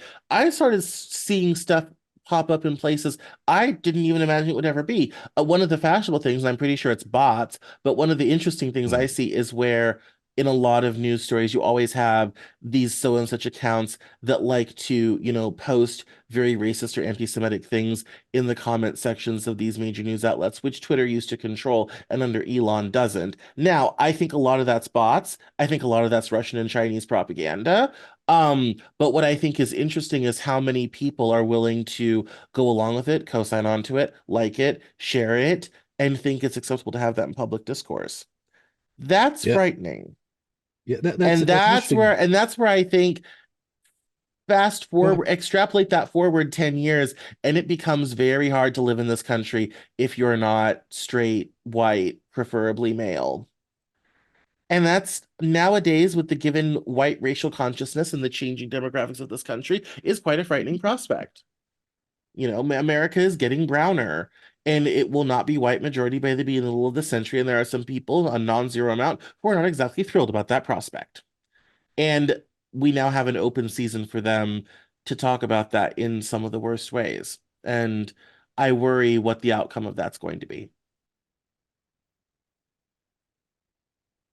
You raise an interesting point about bots. Like it seems like a lot of these things are sort of artificially stoked. Like Well, it I is need to certainly to the get advantage some of Moscow and Beijing to do so. Keep us right, divided and busy over here. We worry less about them. and that seems to be the way it's done nowadays, like in international politics. Like that's like seems to be kind of what happened in Ukraine.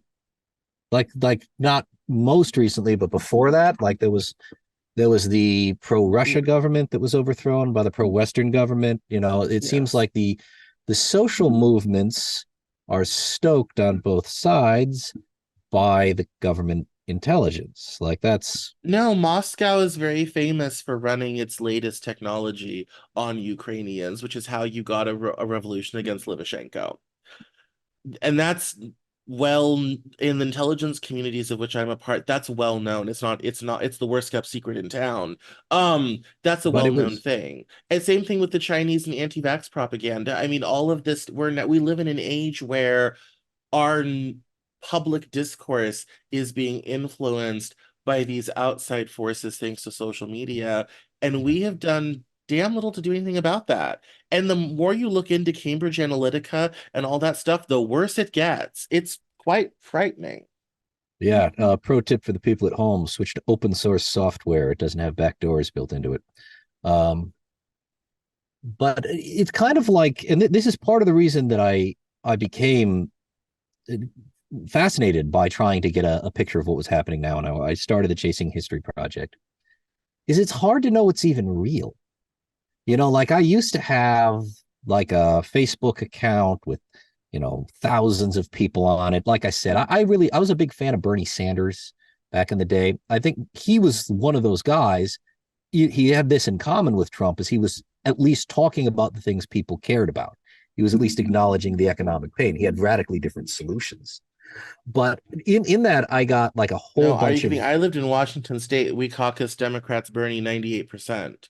Which is unheard of. It's to have that right. many people behind one person. I mean, yes, And yeah, absolutely. and I felt like even like I don't know in the 60s or 70s, like not that long ago, if like a Democrat had been that popular, the leadership of the party would have factored that in. They said, "Hey, Bernie, why don't you be vice president?" Or, "Hey, why don't you, so?" But like, no, like there was no attempt to like get those people into the party, and that really caught my attention because like they didn't want that. Like the people running the Democratic Party, they didn't want Bernie's votes. They thought maybe they'd just show up if they waved some identity flag politics around and say, "Hey, stop racism, vote for us." But they didn't try to actually adopt Bernie's policies that were so popular. There was no even like papering over of that. Um, No, that is but true. I think part of that is how, kind of annoying the Bernie Bros got there towards the end, I think put off a oh, lot of you're people. I'm warning you, you're Um, triggering me here. Trigger warning. no, I'm not saying that that's good or bad or that they should be blamed. I don't think they should be. I just think for a lot of people it was off-putting in terms I of think people I tell saw you what, that man. and it was I off-putting, and I that I will think challenge you to made find it me a hard to supporter of galvanize people around it. I will challenge you to find a supporter of Bernie Sanders who is more annoying than the most annoying supporters of Hillary Clinton. Those were some annoying people. So the idea that like the Bernie bros, quote Right, but unquote, you also have to was look like at some sort of unusually bad who thing, it's was not true. supporting who were the narratives, what were they saying, all this type of thing. A lot your median voter who's not a news junkie, who doesn't involve themselves in politics every day, they're gonna get maybe 5% of the overall milieu that's going on. And more than one movement has been killed by bad press and PR.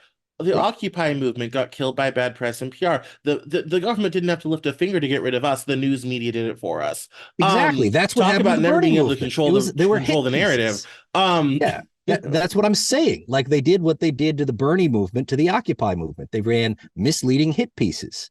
What we've been talking about all day. Just this time, that it was that group was viewed as a threat to the status quo. So, Yes, and you know, and I think unfortunately I think a lot of, a lot of the stuff that went on, a lot of things that were said, especially online at the time, I think for the median voter that doesn't really pay attention to this stuff, except for, maybe right when it gets near to the election and they kind of lift the trunk up and look in at American politics for 5 minutes. I think a lot of that ended up being very off-putting to your nice, kind, especially white suburban voters that you really need to galvanize with you in order to win elections in this country. And I but think she when it came didn't to win. the nominating process, the sad fact of the matter is you don't get the Democratic nomination without getting black people to vote for you. And as much as I love Bernie Sanders, they couldn't manage to get black people to vote for him in any given amount of number in a primary, both in 2016 or in That 2020. that's not And so true. Young black unfortunately, I people think it voted was for very him a hard for lot. the It was only old DNC black to people come who in and didn't. say we're going to go against, a third of our voter base and go with this guy over here. Well, But I okay, agree with you. The media didn't do Bernie Sanders any favors, yeah, okay, for certain. yeah. Yeah, I'm sorry. Inaccuracies bother me. I don't have the exact numbers in front of me, but Bernie Sanders had very high percentages amongst all young people, including black young people. He got a lot of young black people. He just didn't get But older that's ones. not who votes in Democratic primaries. I mean, yes, it's lovely if you're young, black, and under 30 wanting to vote for Bernie Sanders, but when you head down to the South Carolina primary, that's not who shows up to vote in primaries. Ah, the almighty South Carolina primary. That was crazy. They made that first this year, huh? They moved like Biden was more popular Yeah, there, so they moved it to the front. Those yes. are the kinds of things. That's what I look at when I say I see a collapsing democratic republic. Like I see no hope of democracy because honestly, the Democrats, I am more disappointed in the people running the Democratic Party than Oh, probably the anyone else DNC has because me they're annoyed not on the daily. right. And I've had well-meaning people say, "Why are you not in charge of communications for the DNC? You would completely change how they do their messaging." I said, "Well, they never call me." No, the DNC is ran by idiots and fools and imbeciles, and I'm like right, Maleficent Sleeping Beauty, but fools, imbeciles. Like that would be my sort first of. day at the DNC offices. But Like, like they're corrupt, like you were saying earlier. Like the DNC chair, what was her name? She was Donna Brazil. no, she before Don Brazil. Oh, yeah, I But don't she remember. was the one who Yes, was in Mr. charge of the Wasserman Schultz. DNC She was when yeah useless. when all Yes, when Mr. all of Wasserman these Schultz, things useless, right. But so useless. she did all had all of these decisions that made the Bernie campaign very angry. They said Yes. she was being unfair. And then she resigned from the DNC. And that day, she got her job on the Clinton campaign. That day. Yeah. Like it's just the corruption is just so clear. It's just No, I so, mean, I felt bad for Bernie Sanders because Hillary Clinton had the unfortunate advantage of being responsible for the careers of half the people at the DNC because her and Bill have been in politics since the 70s. And there's two generations of people that have gotten into Democratic right. politics on the Clinton machine. So Right. so But that's The corruption. Sanders That's the people were fighting an definition of the uphill word battle in corruption. their own party Right. because, That's yeah. literally what the word corruption means. Like they had a bunch of friends that they gave jobs who later did favors for them in return. That's literally the definition of corruption. You know, the Yes. Democrats are corrupt and the DNC is corrupt.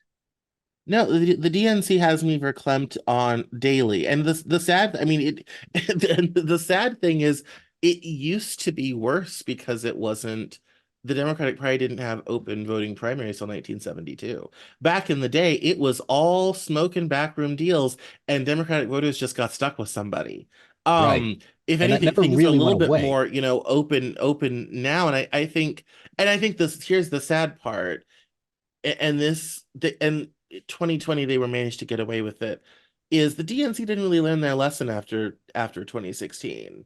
Yes. I've been saying And that I think it's so very long. unfortunate now that we have been stuck two times in a row with a candidate that the party just lacks enthusiasm Yeah. for. Let me try to get it down to the fundamental principle. Like you need We do have to merit. end here All in a right. minute. Yes. You need meritocracy. You need some mechanism in which people who are good at a job actually get that job.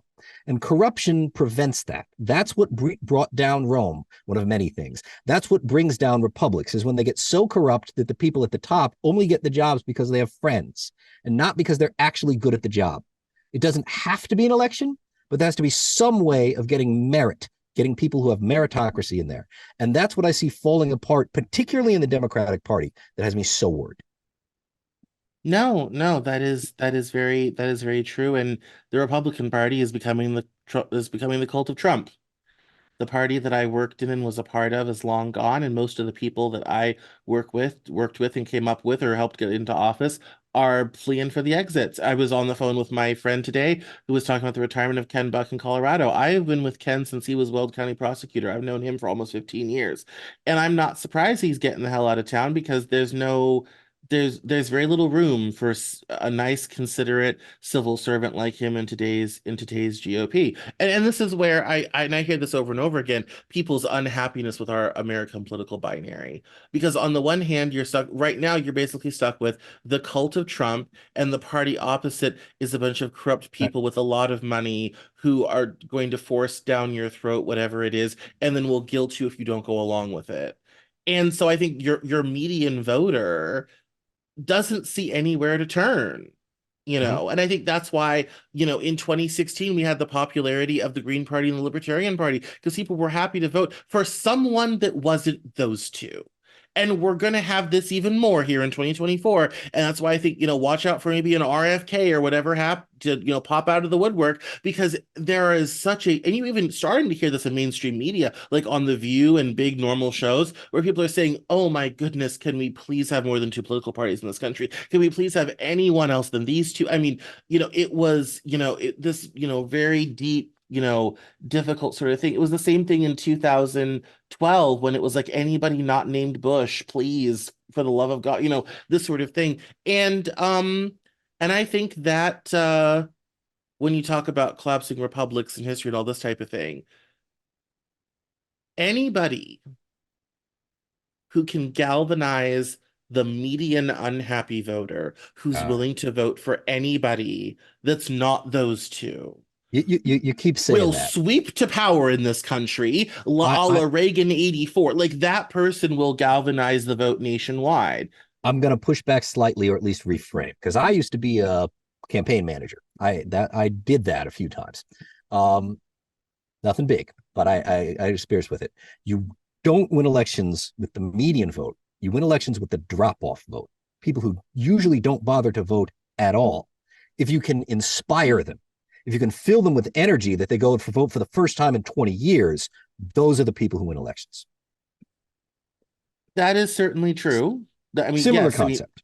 yes, no, it is a But similar but concept. I still feel very strongly if you can I find a candidate who can galvanize the missing middle of the American vote, who is deeply apathetic, and you I can get them out of that apathy and inspire them somehow, that's that whoever does that will be very powerful. we're very close, but I've been pushing back all my life against this idea of using a left, right, center metaphor to understand people. That's just not how it works. So the idea that you need to stay in the center and avoid moving to the left, that's not how you win elections. I've never seen any proof in history that that's how it works. So a lot of times it's fine to move to the left. You don't need to be the middle. You just need to be inspiring. That's the X No, factor. I'm And not it's saying left or right. I'm saying whoever can galvanize that missing okay. middle vote, whatever set of policies, be them socially liberal, fiscally conservative, whatever the flavor that gets that median voter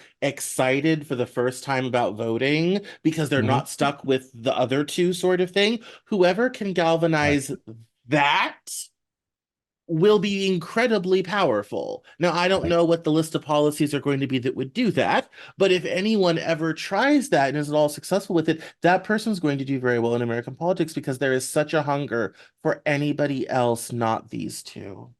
I agree. I agree. I just when I was more active in politics, as I used to be, I was an intern on campaigns. That used to be my avenue before I went into social studies teaching. I have a confusing biography, weird life.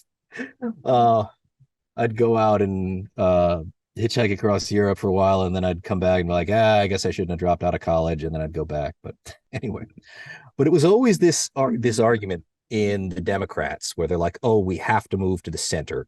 We can't move to the left. You got to move. You got to move to the center to get the swing voters."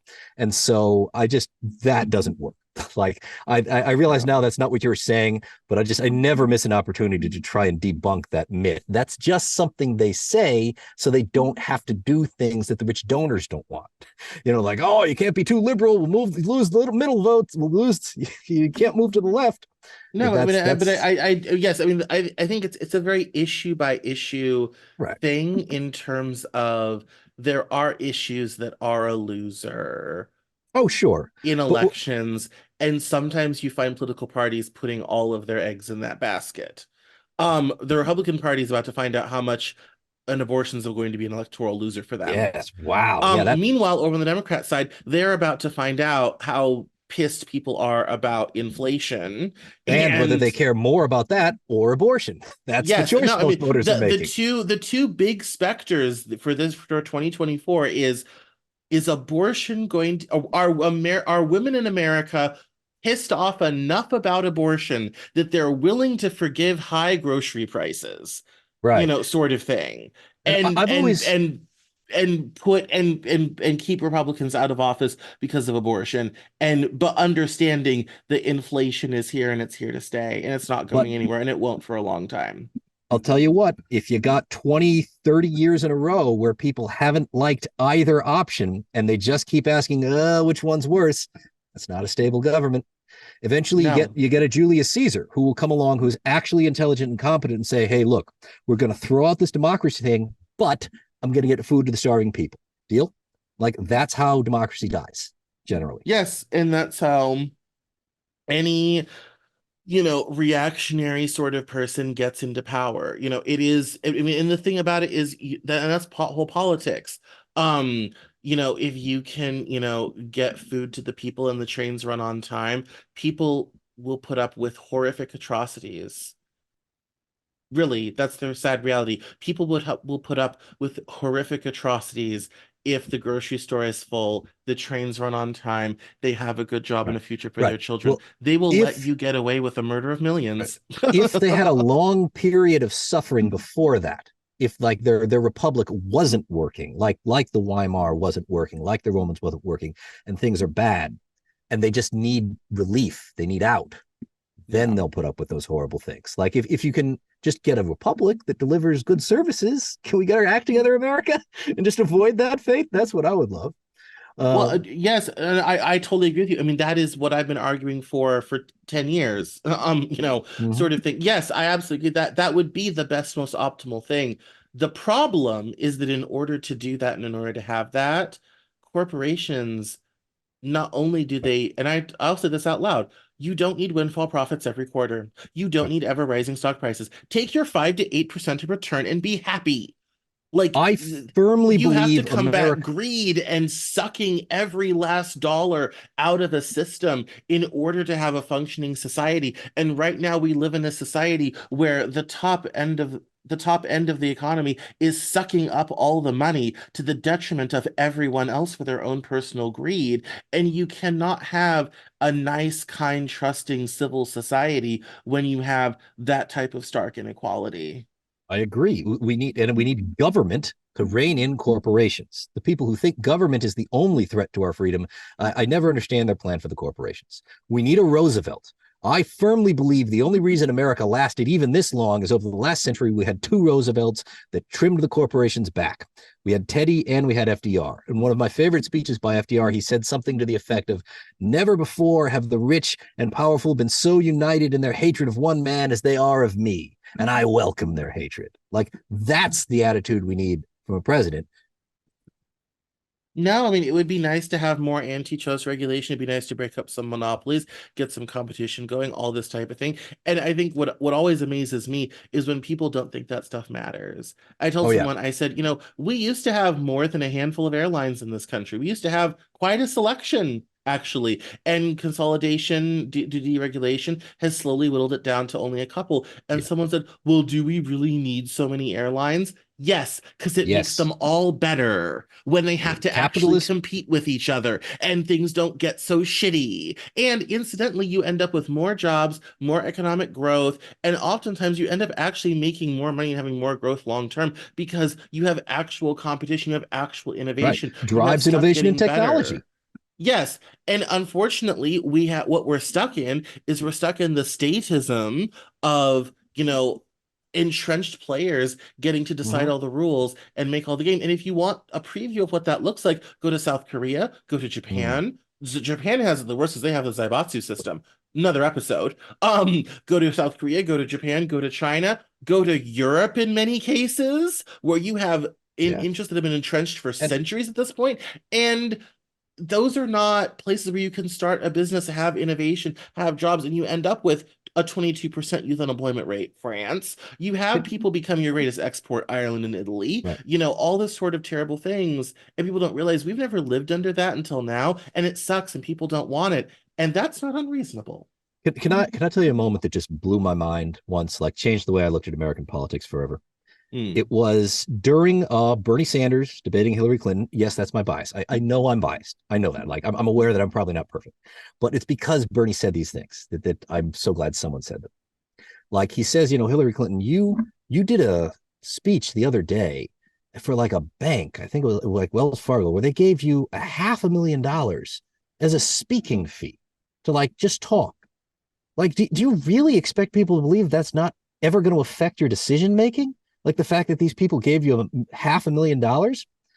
And like her response was just like, oh, well, anyone who thinks that giving that $500,000 to me would affect me doesn't know me very well. I'm like, would affect me. And like I realized, like all the speaking fees that I've been hearing about all my life and all of the campaign contributions that have some regulation, but they desperately need in order to keep their job, they're bribes. They're all just bribes. The every member of Congress accepts millions of dollars in bribes every year, and we're just so used to it we can't even see it anymore. We can't see the forest for the trees. They report the bribes on their taxes. Like legally, it's not a bribe because they can't say what the money's for. But if you're in Congress and everybody gets $1 million a year, and suddenly the guy next to you didn't get the $1 million, you're going to be scared. You're going to be like, oh, what do I do to make sure I keep my money? And like No, they're all that's why, so bribed. It's so much and worse than we think it is. and you know why Congress people spend most of their time fundraising. They have Yeah. they have sweat houses in Washington, D.C., where Congresspeople come in with scripts to call lists of donors, to thank them, to get more money from them, Right. to talk about policy long enough to get another check from them, Right. all this sort of thing. And this is Like, how, doesn't that seem unfortunately, it goes humiliating? on. Like the person who's writing the laws has to spend all their time calling rich people asking them for money.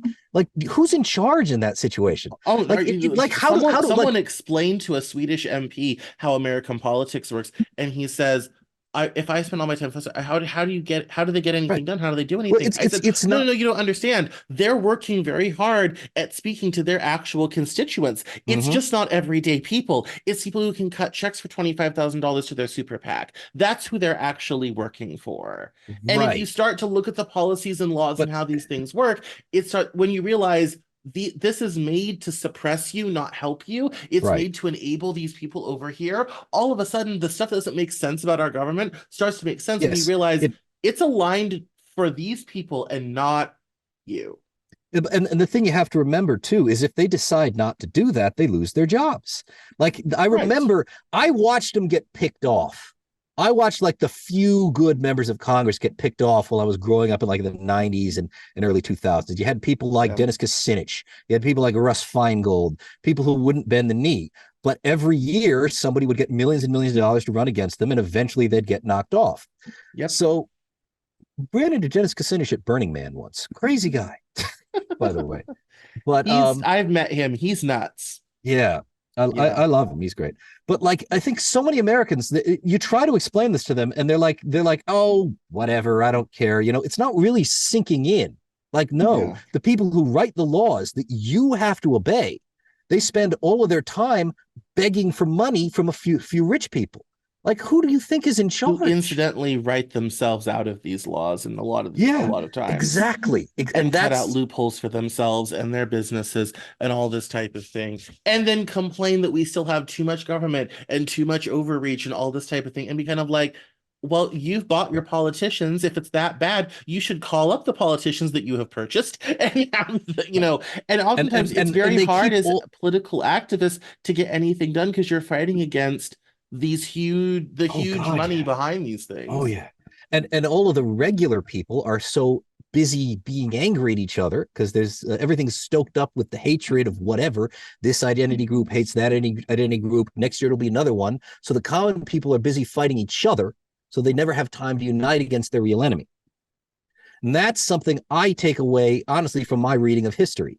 I look at what's happening now and I'm like, if I was a very powerful person and I had read the history of the French Revolution, how would I prevent that from happening to me? I would do it by creating a system where everyone was divided into two political parties and get those people mad at each other so they wouldn't be mad at the rulers. And that's kind of Yes. what I think is happening. No, and And that is no, why I it think we're is collapsing. our present binary political system is to the distinct advantage of a corporate moneyed ruling class, just what I call them, the new landed Mm-hmm. aristocracy. Mm. Um, and it is to their advantage that our politics stays this way.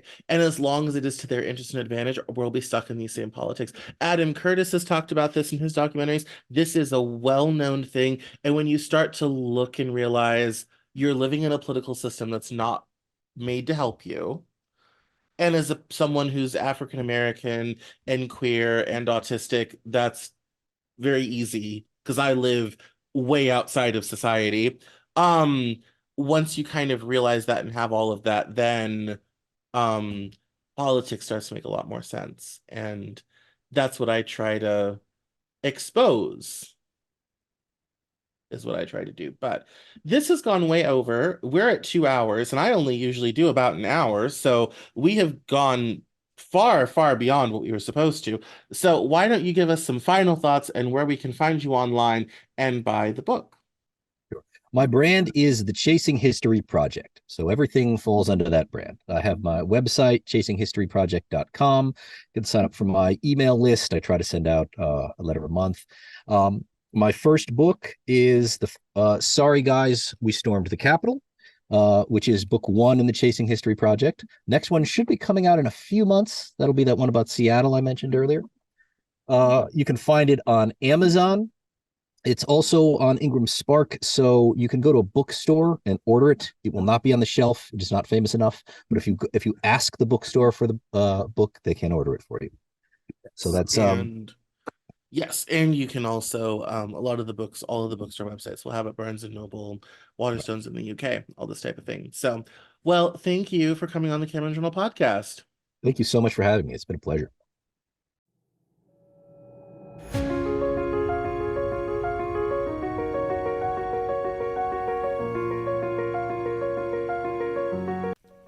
That's all for this episode of the Cameron Journal podcast. Thank you so much for listening. Visit us online at CameronJournal.com. We're on Facebook, Twitter, and Instagram, and I love to talk to my followers and listeners, so please feel free to get us on social media at Cameron Cowan on Twitter, and we'll see you next time on the Cameron Journal podcast.